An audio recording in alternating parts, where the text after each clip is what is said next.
Peace, peace. Happy now. Now's the vibrate, of course. We're not far in the future. We're not going too far in the past. Right now. I just been feeling this strong vibe, you know, to, create more uniquely, like to come up with more different little segments and vibes, like how I have Think Fast and all these different, you know, segments or whatever you want to call them. And I was just feeling the vibe of like, man, I want to do like a podcast type of, just something live and open. You know what I'm saying? And I realized I'm like, how much, because too, laughing at that, the parody of or the paradox of our, existence in general, but also with like, say for instance, wanting to do a podcast, and it's like, say for instance, we talk about how you're capable of doing everything. You are a God, ye are gods, and we're capable of doing anything, and and we're able to create certain things, and it's all about us being in our unique vibration.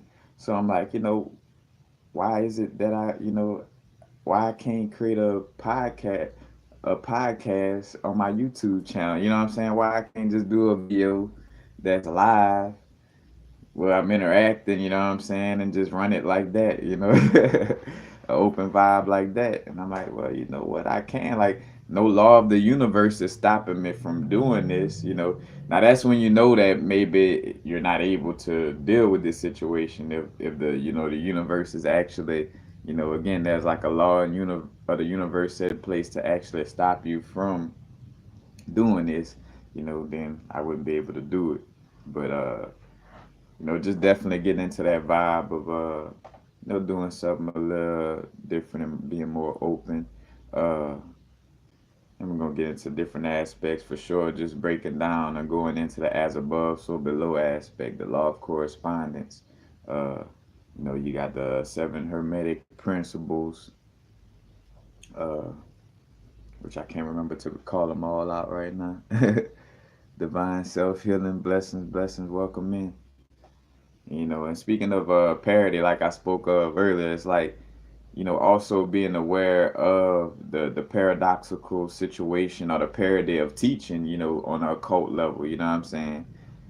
And it's like a balance, because here it is where, you want to be aware of like when certain people, and that's myself included, like when you watching certain information and a person is going on like a rant about a certain energy, you know, in which most of us corrected, and I say corrected, but disclaim while we rant, like, hey, I'm ranting about this energy, but here's the full aspect of what's going on, or what we're dealing with.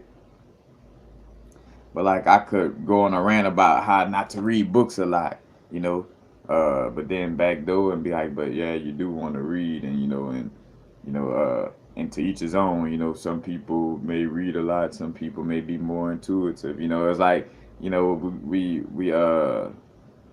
come out like don't do yoga, or yoga ain't shit. You know what I'm saying, this and that. But on the flip side, having to say like, well, it is, to each his own. It could be helpful to you if that's what you resonate with, and you start to realize that when a lot of us again do speak from these rant like places, we speaking from the uniqueness of our soul. And what also paradox, what I'm saying, where rants could be confused if a person doesn't, so say for instance, like if somebody watch a video where I'm ranting about a certain energy, you know if they watch that one video and walk away from it, they could uh be confused about the situation. But here again, the paradox of it all, even within this situation, you know uh on the other hand, though, you have to be knowledgeable as a person to not just be listening to everything a person say in the first place. You know what I'm saying? So how, like, of course, we hold ourselves accountable on sharing information and what we speak on and how we speak on it. But at the end of the day, not micromanaging every like, oh, I'm scared to say that because that might offend. Of course, some of the shit we gonna say gonna offend somebody. You know what I'm saying? That's the whole part of this situation. Is like we're all uniquely different. What one of us may resonate with, the other may not. You know what I'm saying? So it is that vibe. Like somebody like, oh, fuck that old vegan, eat healthy shit, this and that. And then low key don't tell you that behind closed doors that they eat healthy, but they just going on a rant about, to not, dive deep into the vegan vibes or getting lost in it. Like their intentions is to let you know not to get lost in the vegan vibe, but they make it seem like they don't fuck with it at all. But low key they eating healthy too. You know what I'm saying? Like, and again, it's not their job to let you know everything they're doing in their life either. You know what I'm saying? Or everything we're doing in our life. You know what I'm saying? Either. Again, we share information, and you gotta have your own, like I say, your own inner guidance. You gotta be locked in and be, in alignment with your own inner guidance while looking at this information. You know, Matter of fact, it make me think to this movie I just watched called Prodigy, where this psychiatrist or psychologist, whatever, you know, had to deal with this little girl who had like psychokinesis, and she was extremely, of a high level of consciousness, so to speak. And what he did was, before he went into the project, like they gave him paperwork running it about like what she, her powers, capabilities, what she done, and he skipped over that, because a aspect of where you don't want to get like this preconceived consumption, assumption, preconceived notion, you know what I'm saying, on a situation where if he would have looked at that paperwork, you know, he wouldn't have been able to do the things he did. Oh, spoiler alert, but it's a movie Prodigy on Netflix, but like where he interacted with her on a level as if he was, in which he was fearless with interacting with her. But if he would have read that paperwork, it would have fear mongered him, because he would have saw that she killed her mother and all kind of other stuff. But he knew, like, to use some type of not say be unorthodox, but realize like, all right, I don't want to get no, you know, I forgot how to say that, predisposed, no prejudgment ahead of time. You know what I'm saying? Because that's like a filter, and then he would have went in there with a filter, just like a filter on Instagram, where somebody put a certain filter, or with media and stuff like that. You watching sports, they put a certain filter on Allen Iverson. Well, here it is. You listening to the media and stuff, you're gonna think this is a bad guy or somebody, that is of a certain way, but really not. You're just looking at it from the filter of the news. And then make me think about how my brethren spoke about, like, when he heard I was going to LA, he was like, I was about to let you know about all the different places and things, I was into. But he's like, I kept it back because I wanted you to have your own, experience, instead of giving you like this little pre-vibe, it's like, let the brethren experience it for itself. And that's the whole example of us as souls too. And blessings, y'all. I'm seeing Priestess Felisa, Energy Love Being, Straight Panther, Corey Wall, Peace, Peace. He called me by the government, man. Called Ray. Oh, Mr. Brandon Shetterly. All right, what's up, brother?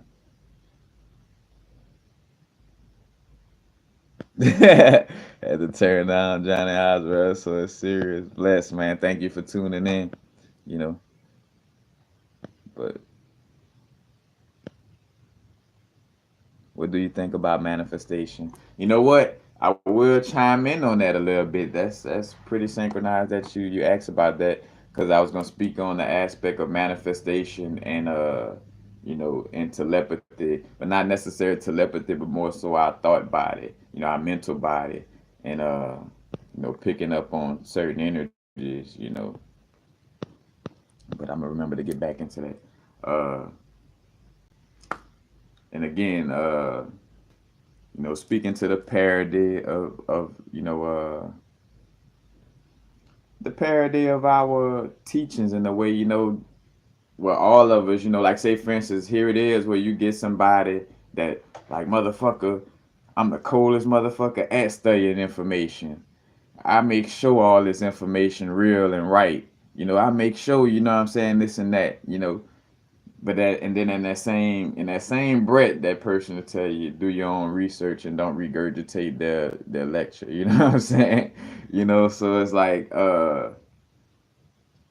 just seeing that, and which it all, that again is that balance. I tell you drink a lot of water, but also, too much water could kill you, literally. What I'm saying, kill you, but cause you to transition out of your body. So that's just a paradox within our, existence in general.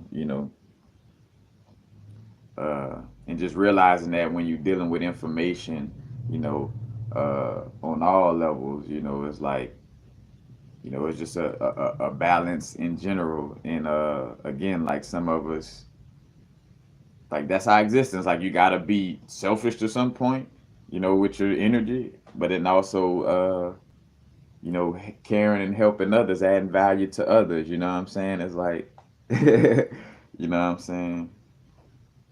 Like getting into that aspect. Uh, And matter of fact, since you brought up the question, now we'll kind of go with that flow, manifestation, and I was thinking, matter of fact, shout out to the brethren because we've just been linked and just speaking on certain energies, but Dolo the Fight Boss, Archangel Uriel, uh, one of the real ones, definitely, but I remember him speaking about like and which I'm giving a shout out because I came across this video lately, but I done made videos on this as well.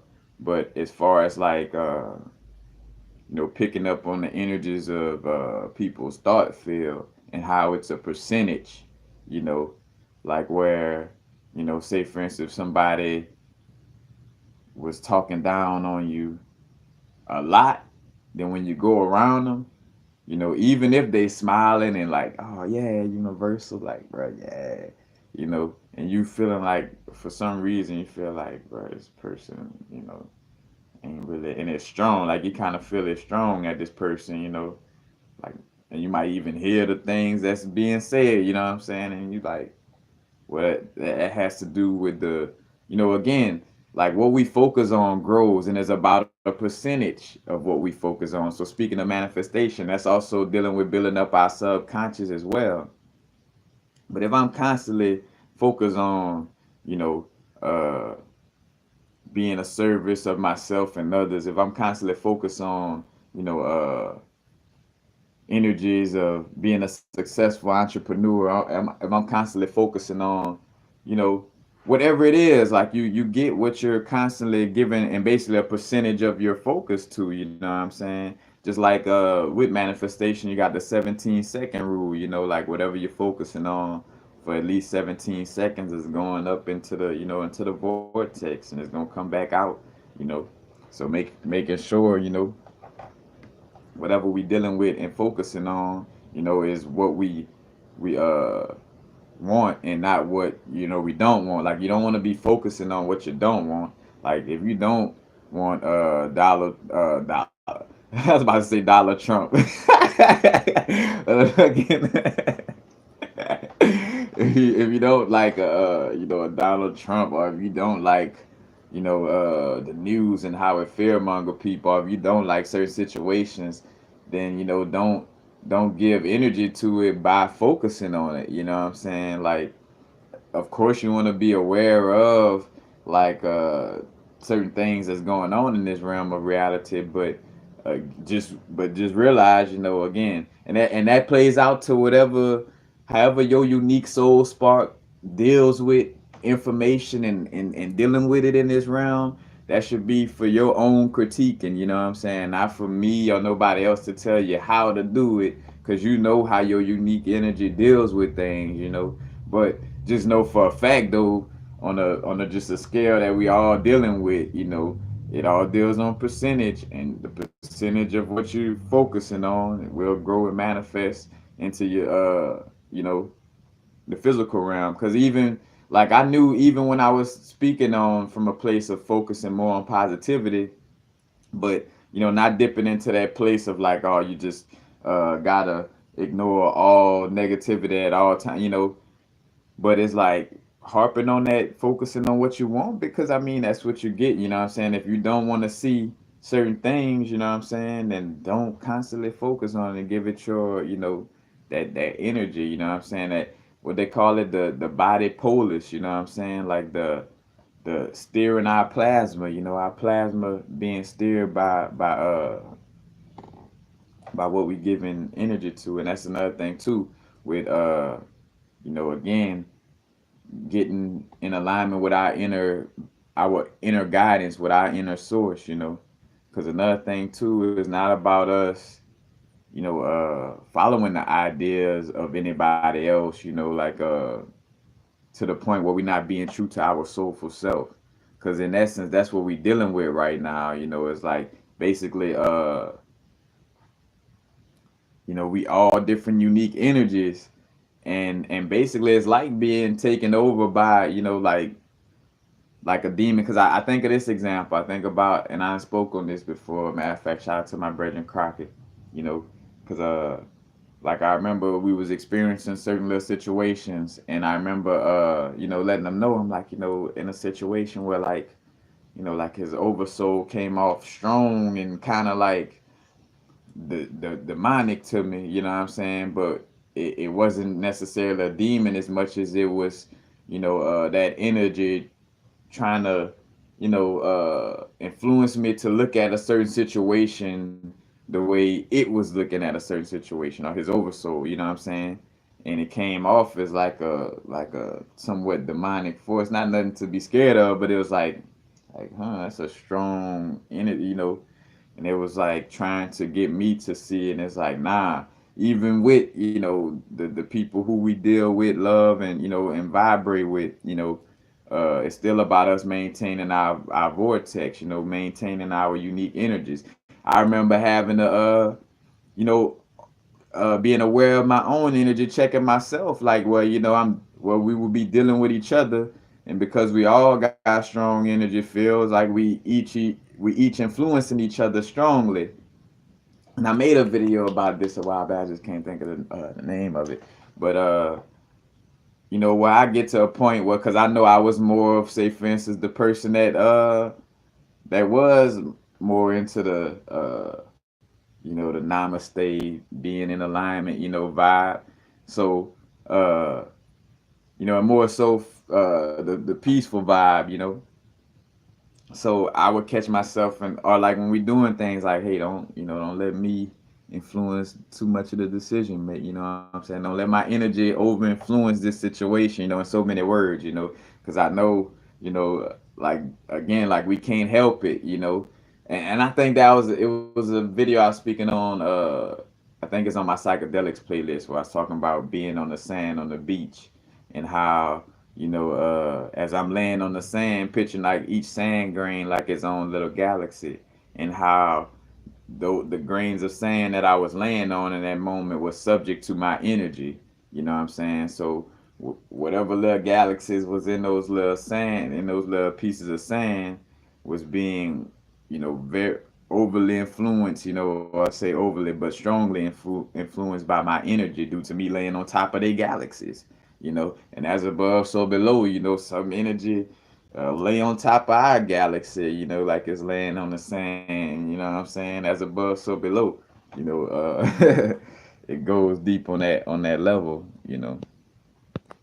But yeah, definitely with the manifestation, and then with, again, and this is not necessarily telepathy as much as just more so of a psychic read. Telepathy is when we're deliberately talking to each other, you know, on a metaphysical level, through the thoughts, and which on that level, telepathy is more so sending pictures, you know. That's even with like if you're talking to animals in that sense, you want to send a picture to that dog, like if a dog like barking, and I ain't telling you, again, this is a disclaimer, but this is how it works. You just gotta feel yourself being in alignment with it. But like like sending a picture to that dog of like you petting it on the head and like everything is all good and rubbing it on the stomach, and then as you send that message, and you're confident that you send that message, you could probably reach out. Cause I be doing that a lot of times. Like some people be having these hostile dogs, and I put my hand out and try to pet them in that moment. Some of them energies are a little strong towards being disgruntled, so you gotta be a little careful. And again, it goes with your own energy as well, But at the same time, I watch some of them kind of like, like damn, this you like really not scared, you know what I'm saying? Like they feel that, or like looking them in the eye, like staring them in the eye, on certain levels. But yeah, with the telepathy is deliberate passings of messages. With on the other hand, was like us picking up on the thought field, and I spoke about that too. Matter of fact, shout out to the Queen Dom, uh, you know, because I spoke on coming across somebody like for the first time that like so psychic. Like when you come across somebody that's real psychic, you could feel there and two, they may not even be doing it purposely, but you could feel something picking up on your thought field very strongly, you know like you could just feel when somebody, you could feel something examining your thought, your mental body, and just examining your energy in general.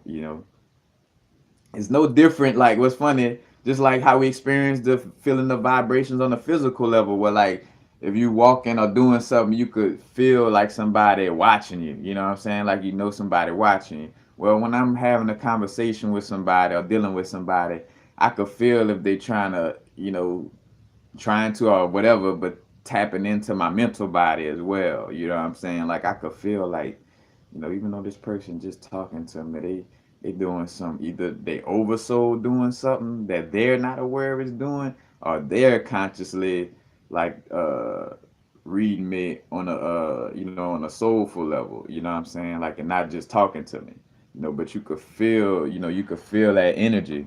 You know, so because matter of fact, and I done spoke about that. Like, of course, yes, is our inner energy first and foremost. As far as like, say, for instance, if we go into a certain environment, or like, say, for instance, with I talk about confident, like when you're not confident in yourself, you'll be in an environment where the other people that's around you, because now that you're not confident in yourself, you're gonna be in an environment where other people probably not too confident. So the people that's around you, whenever you're not confident in yourself, points to the vibe of that they may not be confident as well. But it's a balance of realizing that nobody could affect your own energy field. You know what I'm saying? Of course other energies can influence if you're not strong enough to maintain your own, because that's what it's about. It's like getting your energy field.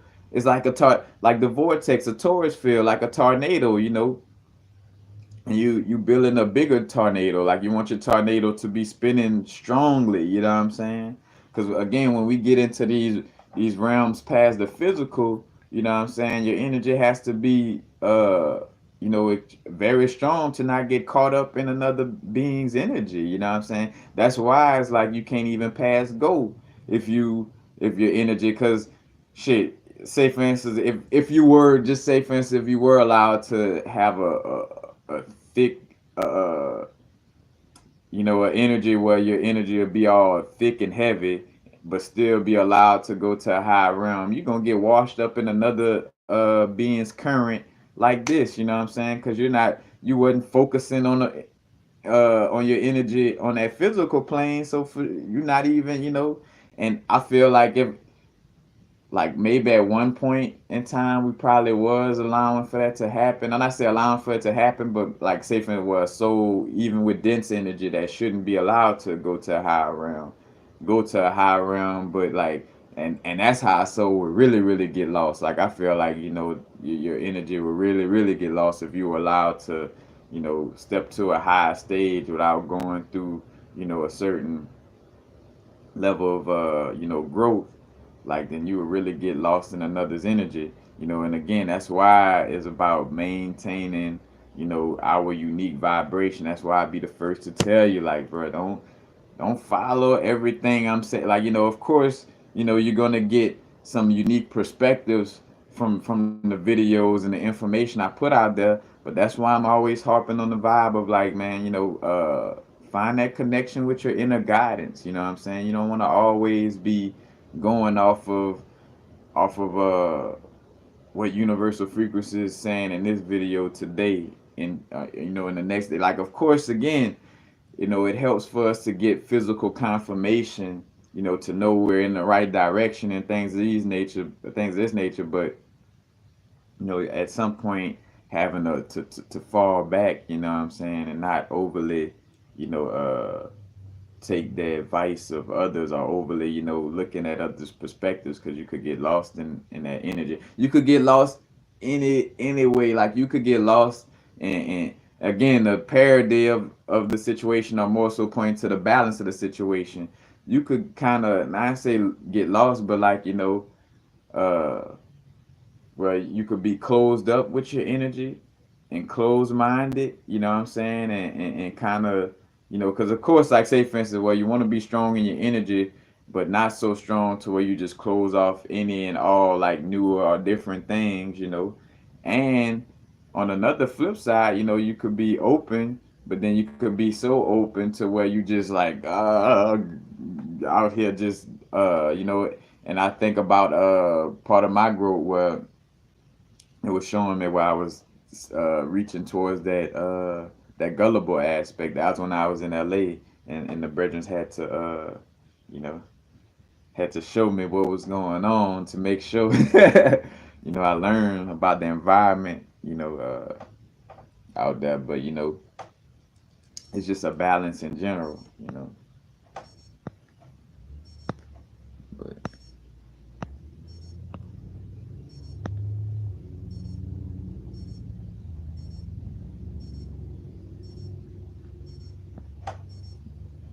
yes, our spirits are the creator. Yes, we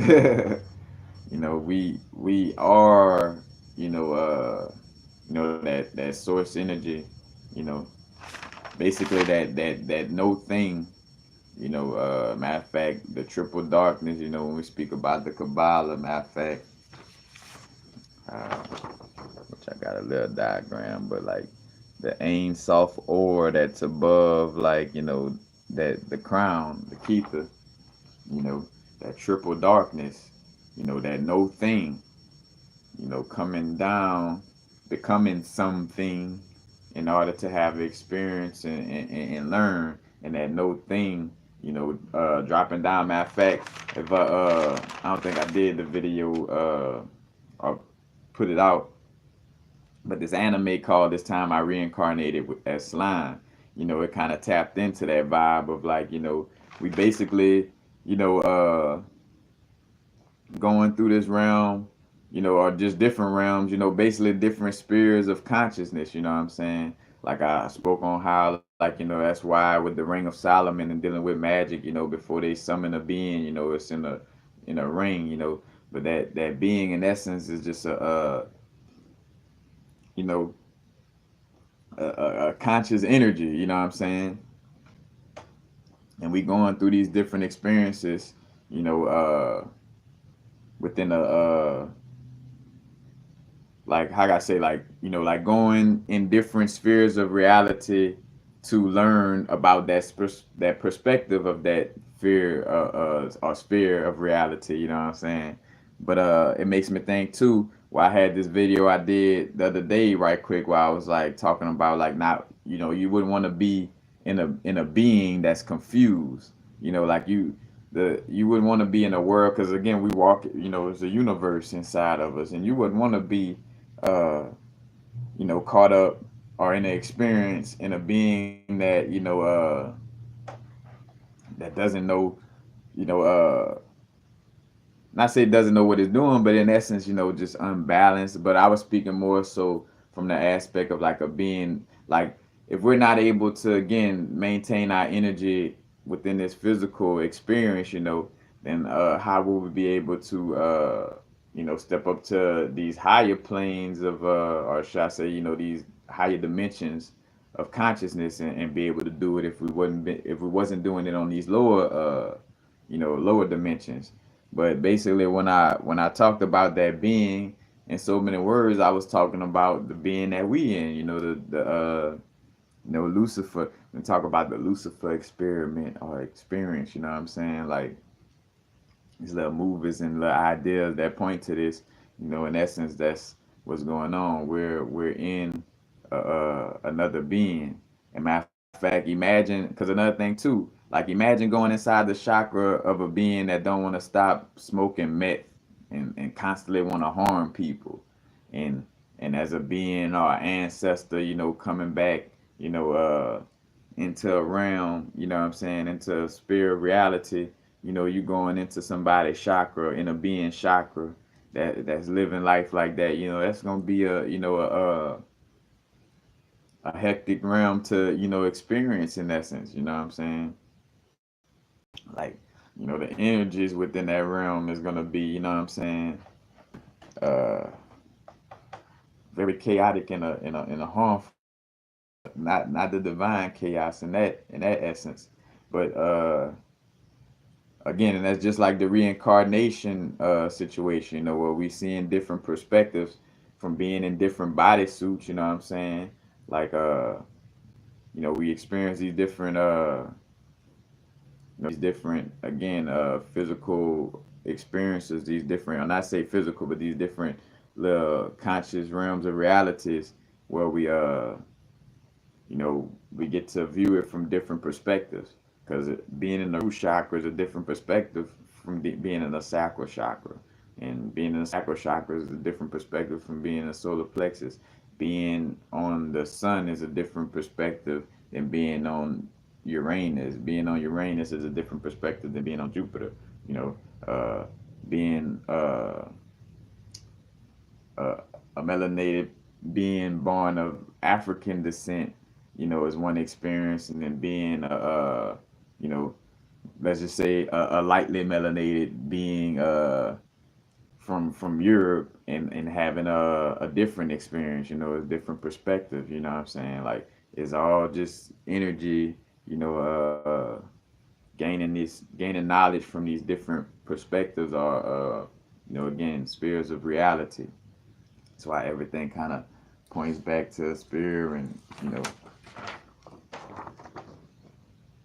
remember like the story of that one spirit moving out in Dublin, you know, which is of course can't just show it simply with it all finished, but is that whole aspect of consciousness, you know, because from the middle, that perspective is different from that dot, that oneness consciousness spread out in one circle.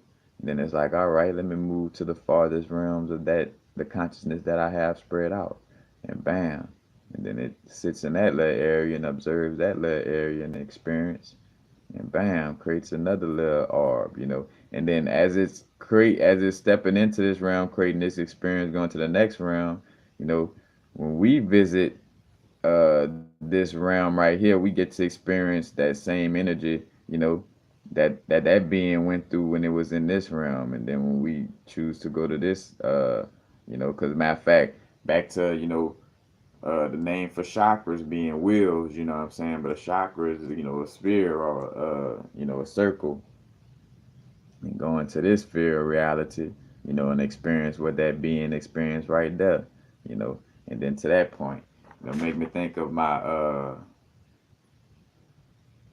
DMT trips, or just trips in general, where I felt like that vibe of, like, the devil, like, like, hey, peep my perspective of this situation, you know what I'm saying? Like, and in so many words, that's kind of what we, in essence, doing by being in, you know, in so many words, in Lucifer, you know, in this physical reality, that's what we dealing with those different, energies and aspects, because matter of fact, basically, I had it written down. We peeling back, like our experience is basically like peeling back the layers of our psyche, of our soul consciousness. Like everything we've dealt with from this lifetime is telling us a story. Like everything we're dealing with within this lifetime is telling us a story of how our souls interacted with and matter. But for so many words, how our souls interacted with matter since it first interacted with matter. You know what I'm saying? So like me wanting to wear these crystals and have dreads and wear these glasses and be born in Louisiana in this time, and like all that has something to do with the way my soul has been interacting with certain spheres of reality, you know what I'm saying, since it first started interacting with different spheres of reality coming out of that oneness vibration, you know, and basically different spheres like spinning wheels, or like the Merkaba. I don't have a picture of the Merkaba right there, but you know those different realms of reality, you know what I'm saying? That's why, and again, that's why when somebody around, like literally, when somebody come around me and they're around me for so long, if their vortex and their energy is not strong, they end up, being washed by my energies, you know what I'm saying? That's why you gotta be aware of this, you know what I'm saying?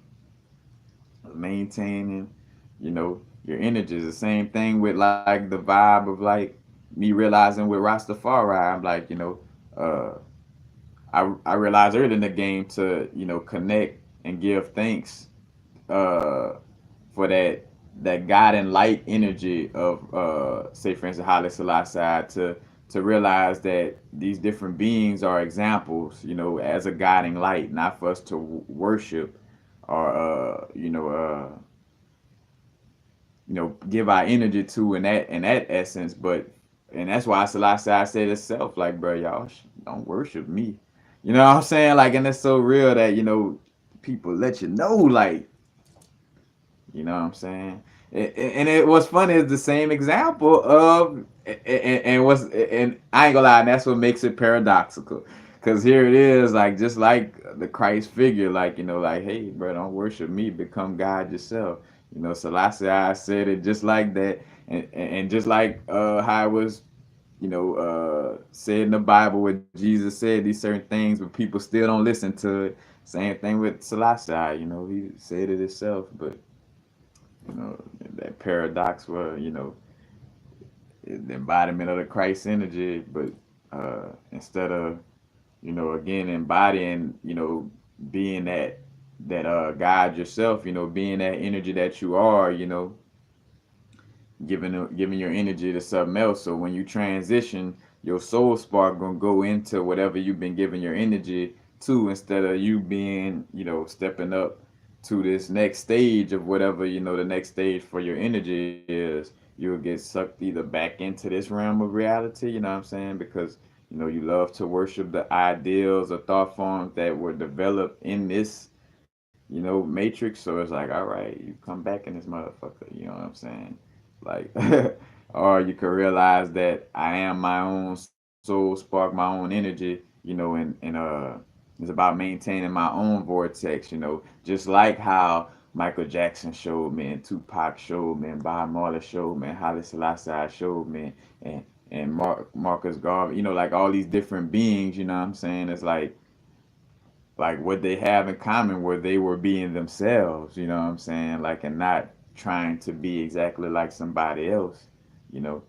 And again, because that energy within itself is you giving away your energy, you know what I'm saying? Like you giving away You're basically in essence, I ain't say it's selling your soul in that manner, but by not standing in your unique soul spark and your unique energy, you get somebody else current is gonna wash up and take you in. You know, you end up in another being's energy. You know, and again, look at as above, so below. You know, like certain persons start they vortex getting big, like I say for instance, like even some of these like entertainers and stuff like that, where they got these they got a vortex getting big, and they influence is strong, you know what I'm saying? And you as a soul just got to realize, like, of course it's cool to admire certain stars that that reminds us of us, and that that we resonate with. It's all right to have that connection, but at the end of the day, I'm my own star, I'm my own soul, you know what I'm saying? And even with being interconnected, we still have a unique individuality, a unique soul vibration, and basically, again, you don't want to allow for that to get washed up in something else's current, you know. But yeah, going through different, energy fields, having different experiences, that's the again, like in our physical body, the way we do things, you know what I'm saying? That's all a personification of what how our soul been traveling since it first, decided to in so many words, to come out of that triple darkness and have experience, from that moment on. Everything we see within ourselves and embody, you know what I'm saying? Because all we are is a physical expression of energy, you know what I'm saying? And I must have been a being that was close to crystals, or or was actually a crystal at one time, or you know what I'm saying? Like all that goes into you know the way I look, talk, act, and carry myself, the way everything is all due to that my soul experience. And then for sure my experiences within this physical realm, this place we call earth, so to speak. But yeah, definitely, let me see what y'all.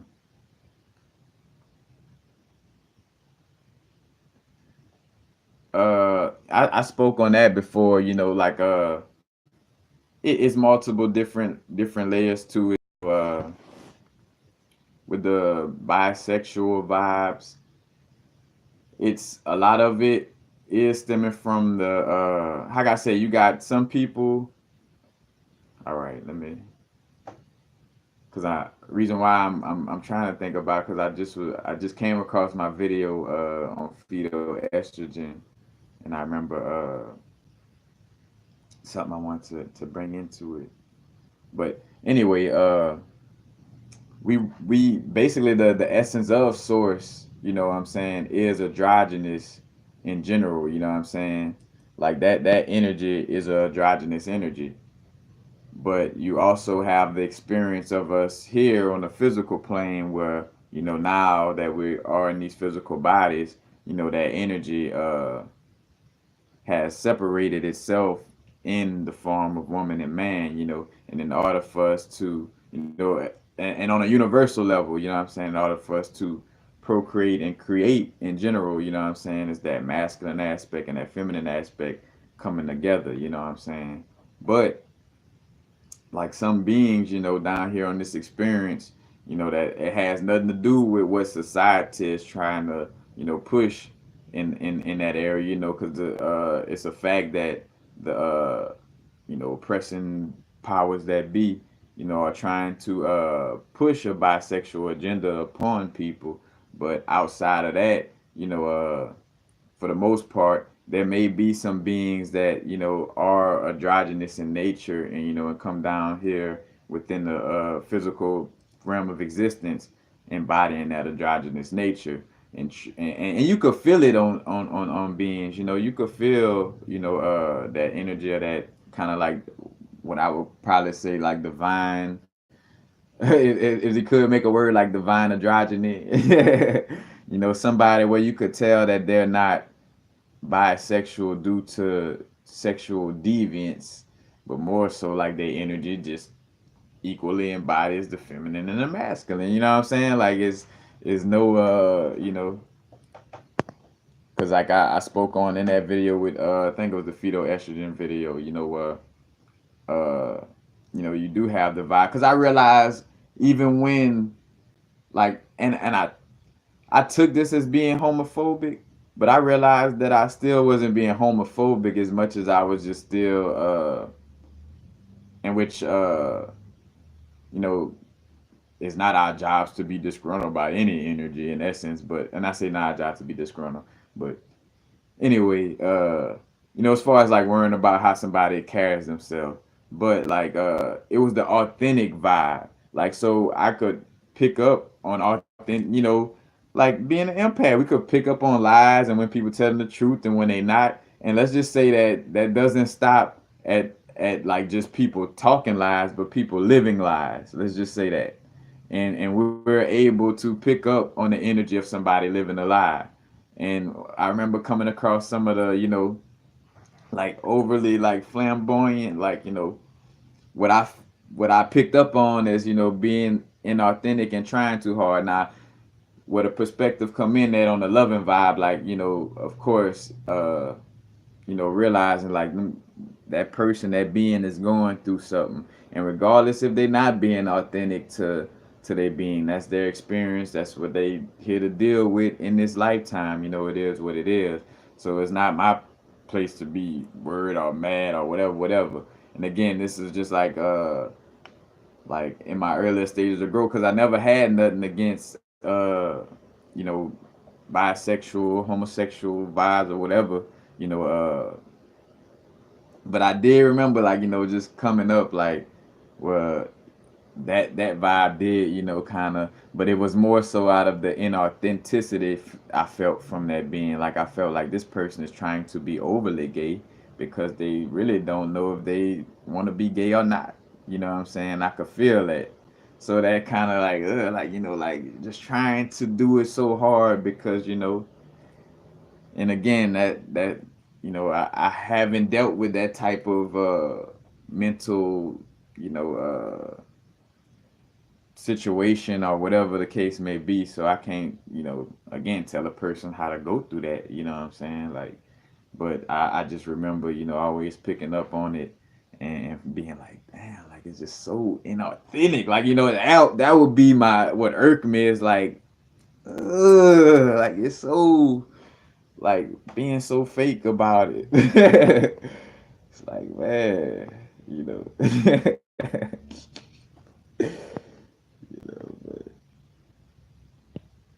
But yeah, that's just my sharing that perspective.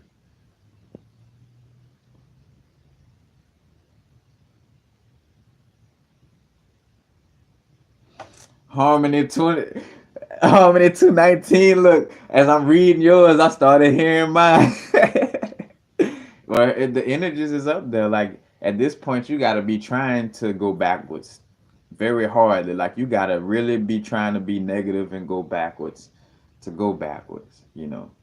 Like it. The energy is really, you know, or like, are we really allowing for our lower nature to overpower us with us? Because again, like a little kid that know, like fuck, I only got so long to act up and act a ass. You know what I'm saying? Let me act a motherfucking ass. You know what I'm saying? So a lot of our egos is uh, acting an ass, so to speak. Too because it knows that this energy is here. Like like it's no turning.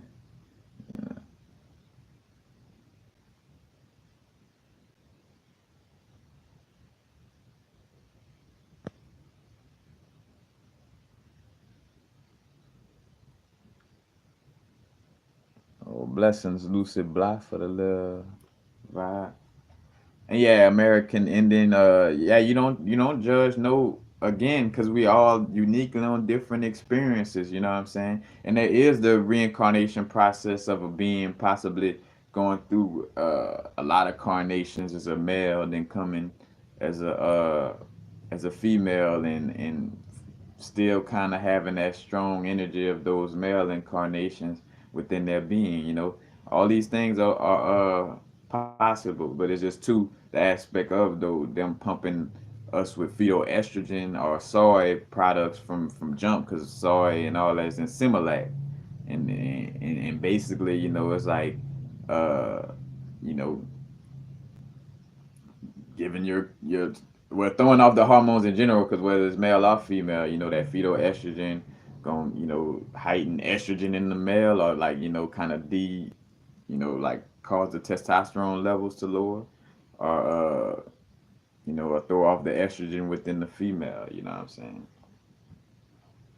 And definitely check out my fetal estrogen video to to get deeper into that realm. But again, you start to see where it's again, souls on different experiences. And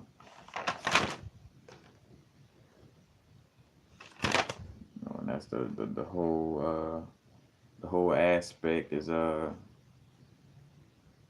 realizing that we all each on our unique unique experience. And another thing too, that's why it's so important to not judge other people's experience and what they dealing with, because we all dealing with different things in different lifetimes. You know what I'm saying? Instead of worrying about sweeping somebody else's porch, sweep your own porch. You know? Well, I'm pretty sure there's so many little juicy things that you haven't dealt with within your own vortex, you know, that may need your attention. So definitely with that vibe. Yeah, as above, so below. Grow through all the realms, water, fire, air, and earth, like being a cardinal signs, you know what I'm saying? Like, because even that is a different perspective, like, uh, and that's why the cardinal signs are, well, you got the actual cardinal zodiac signs, but the fixed signs in the zodiac are more so like the cardinal directions in essence, you know what I'm saying? Where you got it's Taurus, Scorpio, Aquarius, and Leo. You know what I'm saying? You got fixed air with Aquarius, fixed earth with Taurus, fixed fire with Leo, and fixed water with Scorpio.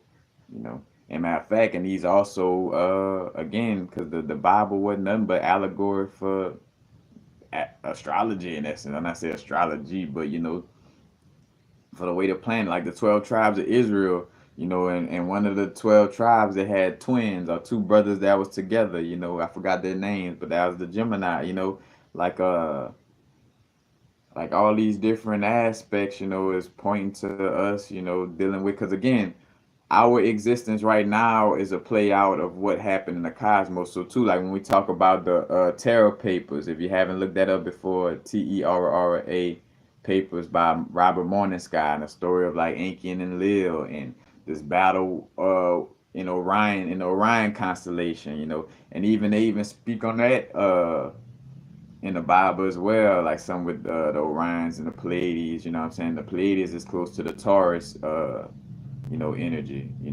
Matter of fact, so say for instance the Taurus, you got a star called Aldebaran. When you kind of break down the word Aldebaran, it could be elder brother Aaron, the elder brother Aaron, or Aldebaran. When Moses, in a matter of fact, and dealing with Aaron's breastplate. You know what I'm saying? Having the 12 different stones. You know what I'm saying? The that resonate with the 12 different zodiac signs. That all correlate. But Aldebaran coming out of Taurus, and when Moses was dealing with his people, he's telling them to stop worshiping that bull. You know what I'm saying? Stop worshiping that bullshit. you know, And what Taurus deals with, earthly is ruled by Venus, you know what I'm saying? And it's deal with those earthly pleasures, like, you know what I'm saying? Like, or just dealing with the earth in general, you know what I'm saying? But like being into the material realm very strongly, you know what I'm saying? And also kind of being bullheaded about certain approach, and each aspect has a negative and a positive, energy, you know. And those energies are like a consciousness within itself, you know what I'm saying? Like remembering, like as I'm dropping down as a being, you know what I'm saying, from that triple, that no thing. Matter of fact, I'm from being no thing to being, you know what I'm saying, something, you know what I'm saying. We go through different experiences, and things manifest like this, and it causes a ripple because again, these different, everything is also like a body of water, you know what I'm saying.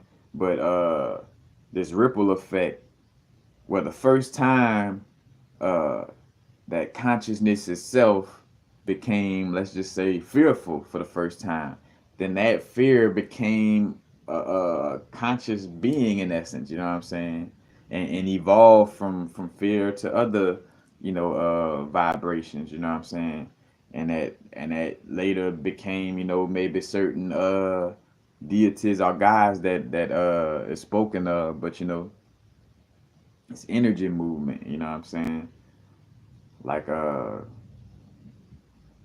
like the story of Harem Abiff, being approached by Jubilee, and the other people from all these different directions. These different perspectives are perspectives are realms of reality in so many words.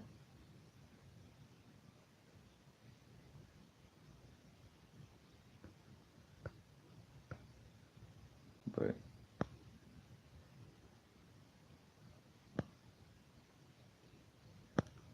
hope I'm gonna kind of get into that. What's my thoughts on palmistry? All right, let's just get into it since this is the question now. Uh, palmistry, and not going to because again I just know from what I know, but as above so below.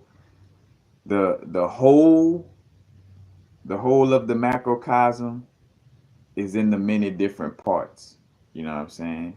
So like say for instance with like the our body layout is in our hand, you got the tips of the fingers kind of deal more so with the higher chakras, and then it go down like this, probably like the throat chakra area, and it's also like dealing with the head area, with the tips of the fingers, and then like in the middle of the hand deals with like the intestines and like the stomach area, the liver, you know what I'm saying, like it's all these different, like again, the whole body, the whole within the, the fractals are the parts, so the whole aspect, is in this part. Same thing like the whole is in the parts within, like the cells in our body embody the whole macrocosm, you know of things. But with palmistry, yeah, just with that aspect where, just like you got parts of the body that deals with certain zodiac signs and certain chakras, certain energy.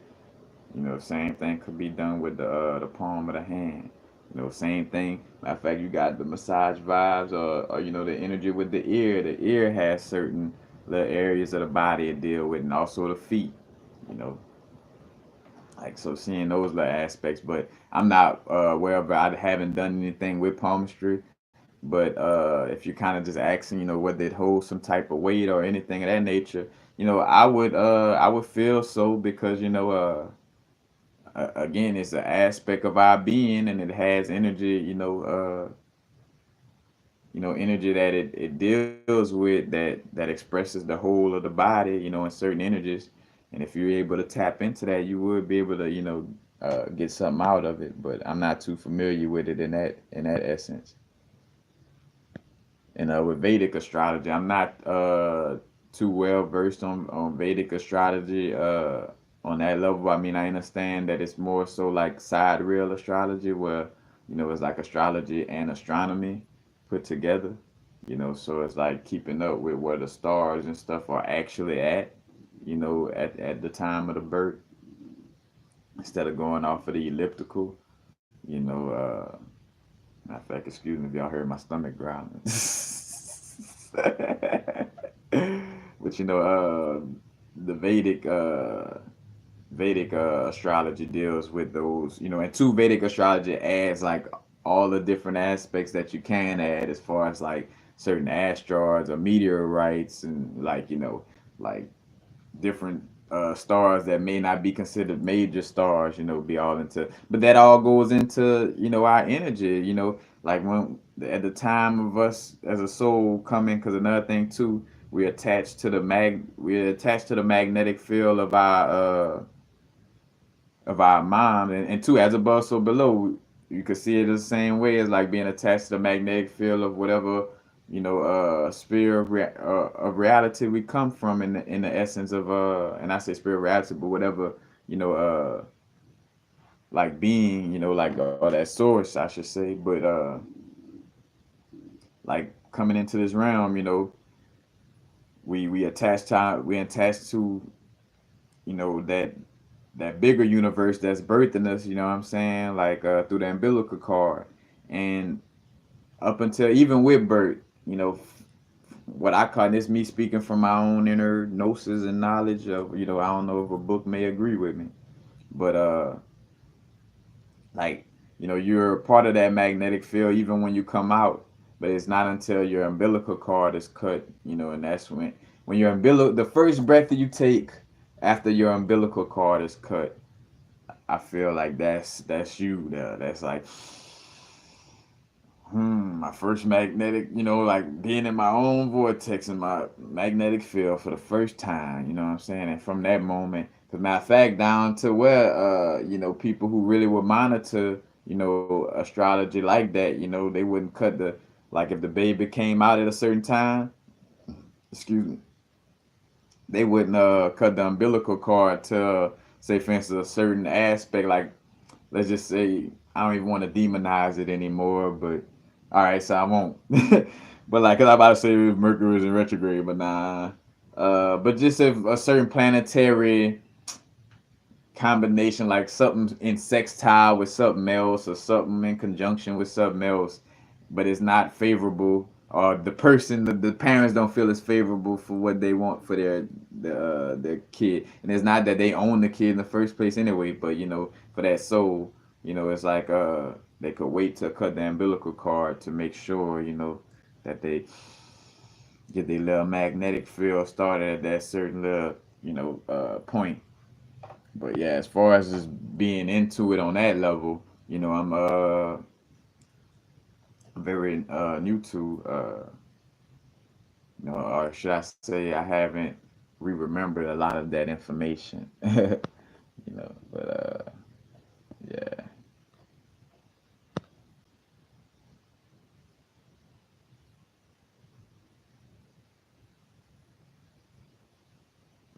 Oh man, I what's funny, all right, American Indian 2020. Again, I spoke on my Papa Legba vibes. Like, and matter of fact, Papa Legba energy remind me of the brethren from Soul Eater, the son of the Grim Reaper. Basically, and the Grim Reaper represented, either by Babalu Aye or Gede and Baron Samdi or Papa Legba. So you see that little connection.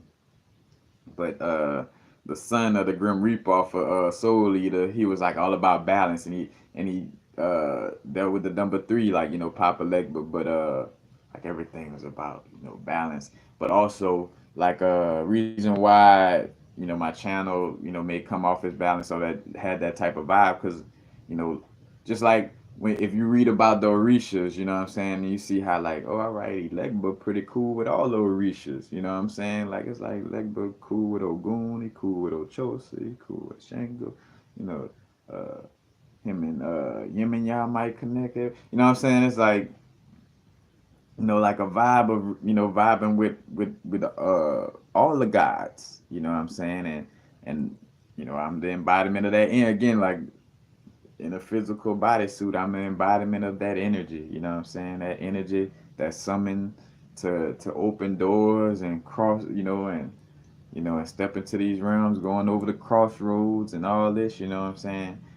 But as far as like, I mean, I watch almost any and all videos that you could think of, even down to giving support to the people that's just starting off like me, you know, like and of course now I'm more consciously aware of like when I'm watching videos, like to always keep it in the realm of like I'm peeping their perspective, but I'm not getting lost in it, like keeping my own energy, vibe, keeping my own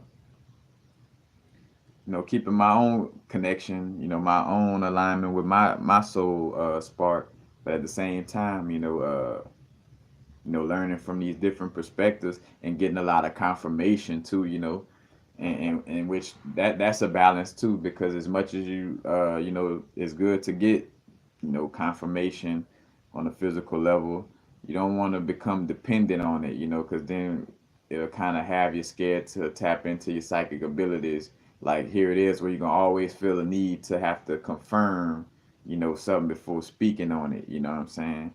And one of the ways that my, reason why I got so much synchronicity and certain vibes of connecting with people, like, man, you said something that was just because I was just coming with what I felt, and that's why I would get a disclaimer like, hey, this is my inner gnosis. No book may not agree with what I'm saying right now. Or another video from somebody else may not agree with what I'm saying, but this is what I'm feeling the vibe to be confident at speaking on. But man, I watch all shit from you know I could think of Till Swine, Infinite Waters, uh, Aaron Doughty, or daughter, or something like that.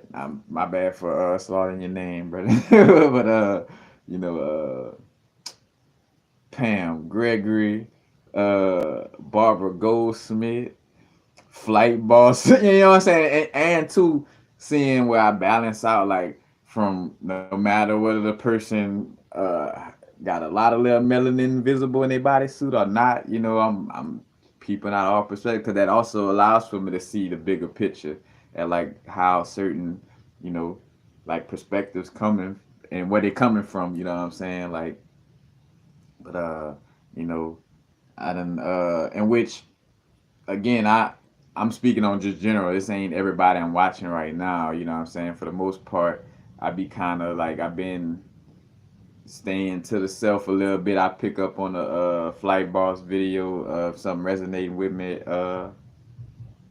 and a few others, but I'm not all the time with a lot of these, but Nature Boy, Young Pharaoh, was up to Conjure Queen. Matter of fact, Conjure Queen, blessings, love her vibes. Princess Ayana, Joel Benjamin, Brother Rich in the Black Magic channel. Uh, I haven't been on there in a minute, but I will watch Brother Gano Grills, Galacticus. Like, bro, I tap into, because too, that's my energy, and I spoke on that before. Like, I done traveled from multiple different realms of reality. I remember I spoke on that before, like coming across that Doreen Virtue book where she speak on the different types of like angelic beings and just different beings in general. And I remember like reading that book and nothing really resonated. Like no one really resonated with me. And then she actually had a part where it's like, and if these haven't resonated with you, it's probably because your soul has been through multiple different types of spirits of reality. You know what I'm saying? So you don't feel like you're just one. You've been jumping through all these different, and again, that's back to the Papa Legba energy of being connected with all the different guys and all the different spheres of reality. Because also the Papa Legba energy connected with the Hermes, or Mercury being the messenger. You know what I'm saying? In between, running messages, you know, or should I say, relaying messages of the gods in between each other. Being like that glue, keeping things, interconnected in so many ways as well. Because after it's all said and done, you know, like when people gonna give like their testimonies and stuff like that, and it's not no bragging situation, but I'm just seeing it play out. a lot of people gonna be like, man, it was Universal introduced me to so and so, man, or Universal introduced me to this, or Universal introduced, but more so like a lot of people being introduced to each other, you know, through me. Like, oh man, I was, and I got connected with somebody way in Louisiana due to Universal, like you know, like that's and realizing what I am and who, what I'm saying. So I'm able to be that even better because I realize that's the uniqueness of my soul's part, in so many words.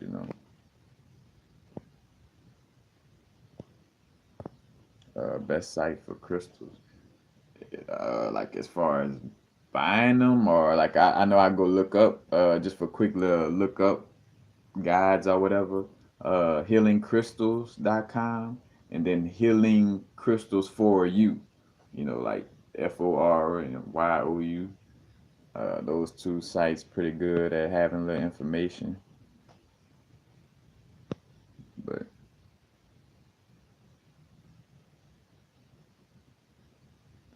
I don't have any crystals for sale on my cause matter of fact it's through my Instagram for now and I'm working on building that site. But I do have the jewelry.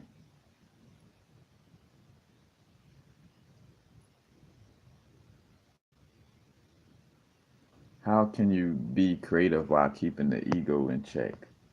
Well, it's not about keeping the like those words itself. It sound listen to that, keeping the ego in check. That's a task right there, you know, like and it's through not looking at it like a task on that level, like more so looking at it. So instead of like looking at it as keeping the ego in check, let's just look at it as being in alignment with higher self. Like again, instead of a war on drugs, let's just focus on sobriety. You know what I'm saying? Like that type of vibe. Like you know what I'm saying? Like instead of a war with my ego, let me focus on being in alignment. Therefore, I'm not even focusing on through being in alignment, that's going to eliminate that quote unquote war with my ego.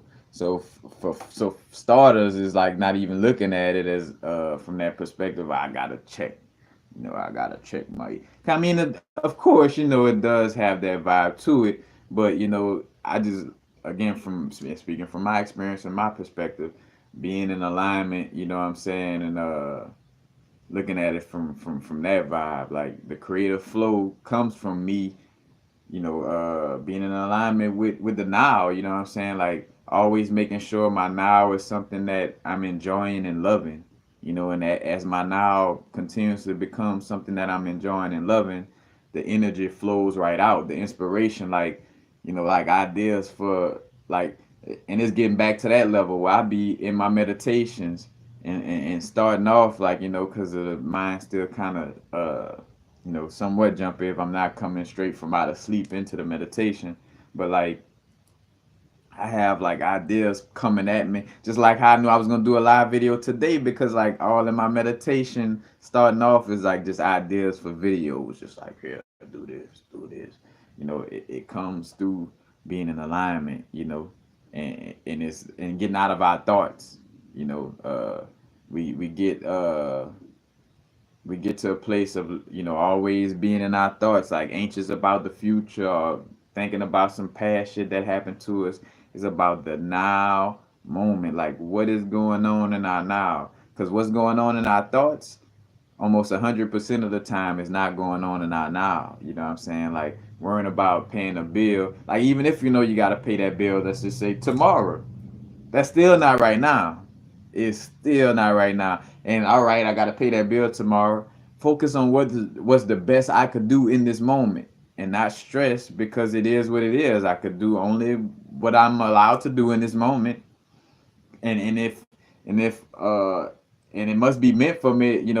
If I'm only allowed to do so much, and the universe is always working with me, but yet it seemed like I'm late paying this bill, then maybe it's meant for me to be late paying this bill. You know what I'm saying? Whatever. But it's all about being in the moment. Like nothing exists except for the moment that we're in. You know what I'm saying? Yes, we could because of course, in order to not be lost, we're gonna reference our past. You know what I'm saying? To in order to know where we at and where we headed and where I'm growing to, and not to fall for the same bananas in the tailpipe that that I may have fell for in the past, or or like ancestors that I fell for. You know what I'm saying? So it's like, of course, referencing that past, and of course, I peek into the future because that's how I started my YouTube channel. I peeked into the future and like, all right, everybody gonna be waking up. This energy surge is real. Like this rapture, this paradigm shift is really real. So let me start making videos. You know what I'm saying?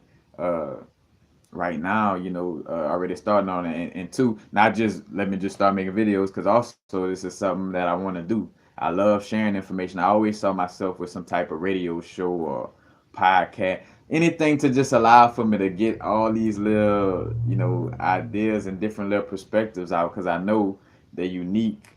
A lot of them unique to my being, and I know, and realizing, like, I realized as a little, always coming up, that like nobody got the perspective that I got. I always felt like a little kid. I'm like, I'm hearing all these songs and like all these people on the radio. I'm like, but nobody's still talking about the shit that's going on in my being.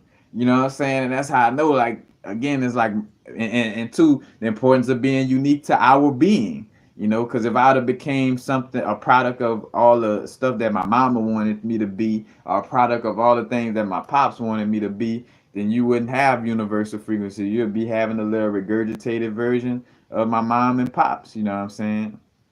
Walking this realm of reality, bound to reincarnate back in this motherfucker again, and learn how to be stern at being myself. Cause that would, if I fell victim to that in this lifetime, that would be my lesson coming into the next incarnation. It's like you need to learn how to, regardless of a person, a parent or your friend or whatever, you gotta learn how to stand within your own energy. You know what I'm saying?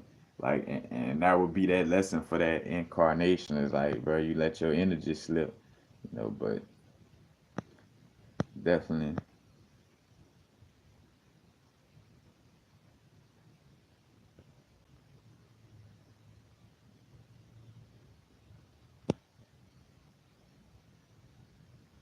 Yeah, I'd just be, just vibing.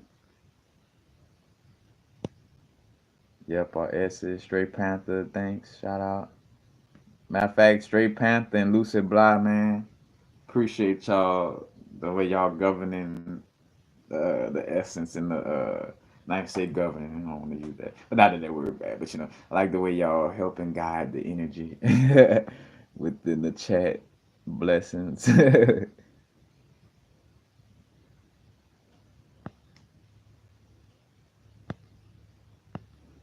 But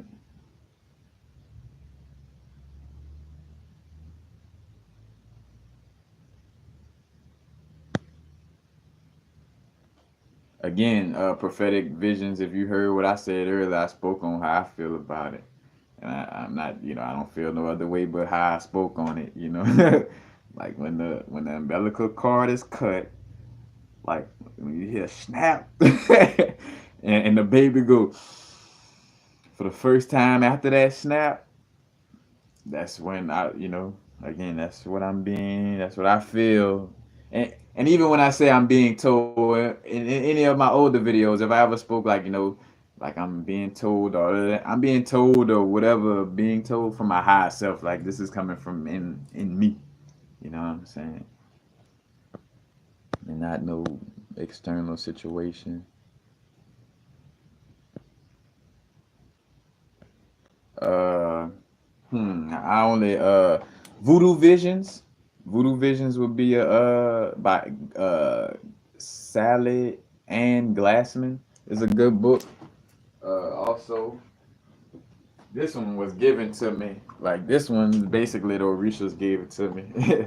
Because again, when you realize the energy and how it moves, you get that. But Rituals and Spells of Santeria by Majin Gonzalez. Would you probably find this on Amazon or something? Remember that again, we're not worshiping anything. These are energies, as beings that been in existence. All these little divination systems, in essence, have been derived from our being. You know what I'm saying? And not nothing. necessarily externally. You know what I'm saying? Like the energy of Shun, or the solar plexus energy. You know what I'm saying? Like that's the different spheres of reality within us. You know what I'm saying? This is not no external energies, because the moment you go to worshiping and seeing it as external and as I'm different, you know, and like as if you gotta worship these beings, like at the most, you know what I'm saying, you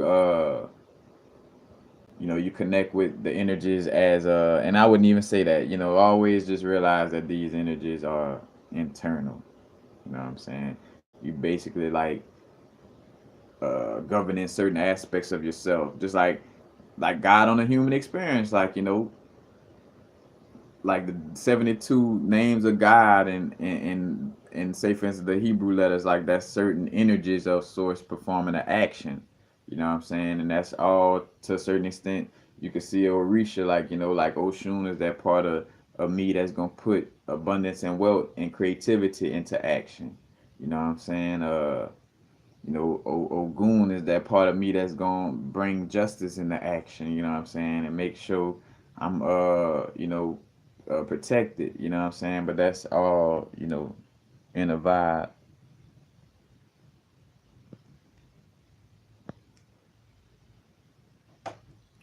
My zodiac signs is Capricorn Sun, Aries Moon, and I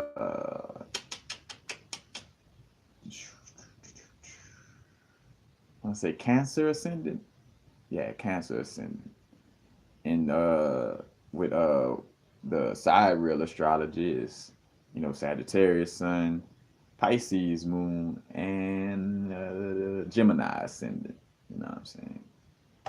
But like in that Ophiuchus video, that Ophiuchus video I did lately, the two-part video where I got into that aspect, where even when I came out with that first Ophiuchus video, it's like, I was jokingly, I ain't gonna lie, I was kind of trolling a little bit. Part of me knew that people were gonna be like disgruntled about, like, oh no, I'm not changing my sign. So I was kind of poking at it as if, you know, like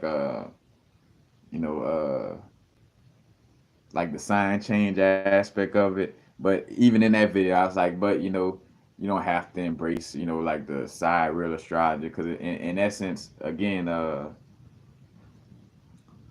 it's more of a soul perspective anyway. It's like, and I always felt like that. I felt like the 13th sign was like like either a vibe from my higher self, and then now since I done come across matter of fact, again, shout out to Flight Boss.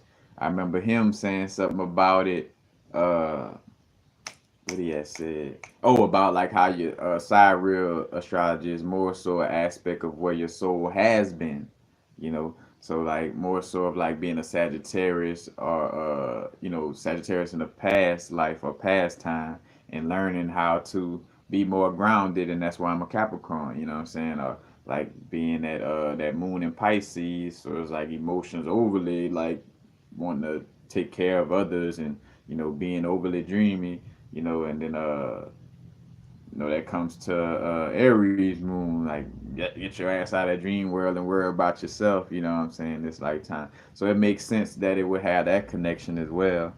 But and also the aspect where I always felt too, like of course we pay attention, because it's like the weather. You know what I'm saying? Like whether to have an umbrella or not, when what the weather is gonna be. You know what I'm saying? Astrology is the weather. You know what I'm saying? Of knowing how the certain energies are moving, but at the same time not locking ourselves into the zodiac signs. Because another thing too, we're not just that sun sign, or not just our moon sign, or not just our ascendant. Of course, it tells us a lot about our being and how we carry ourselves, but it's all those aspects. What constellation Venus in, what constellation Mars in, what the whole natal chart is important, to the being. Just like it ain't just about one chakra in our body. You know what I'm saying? It's like, oh, it's only about my throat chakra and not about the rest. So it's only about my intestines and not about my stomach.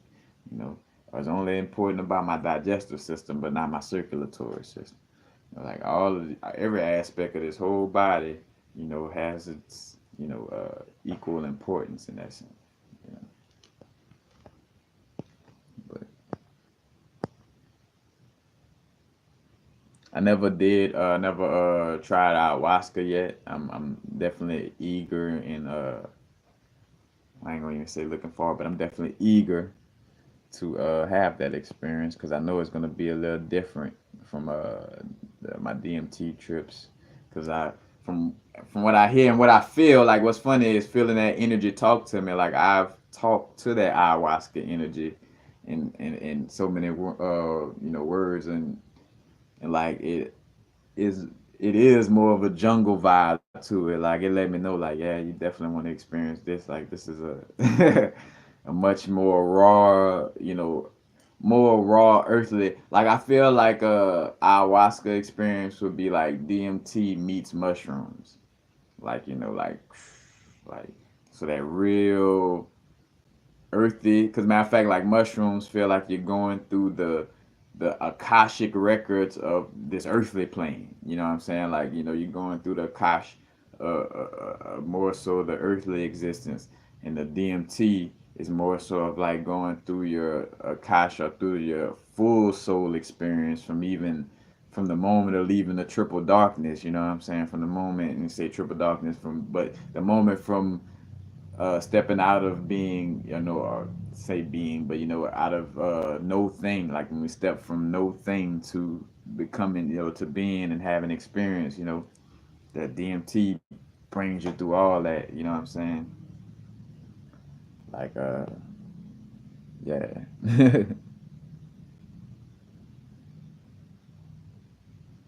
Yeah, definitely, man. And one of the greatest things you could do is having intentions before psychedelic experiences, man. You're gonna come out with, again, like you getting straight up, answers to a lot of things. You know what I'm saying? Like, and with DMT, you know, it's just like your computer. Like, imagine getting a download of like alien languages into your body, or like say for instance, or into a computer as above so below.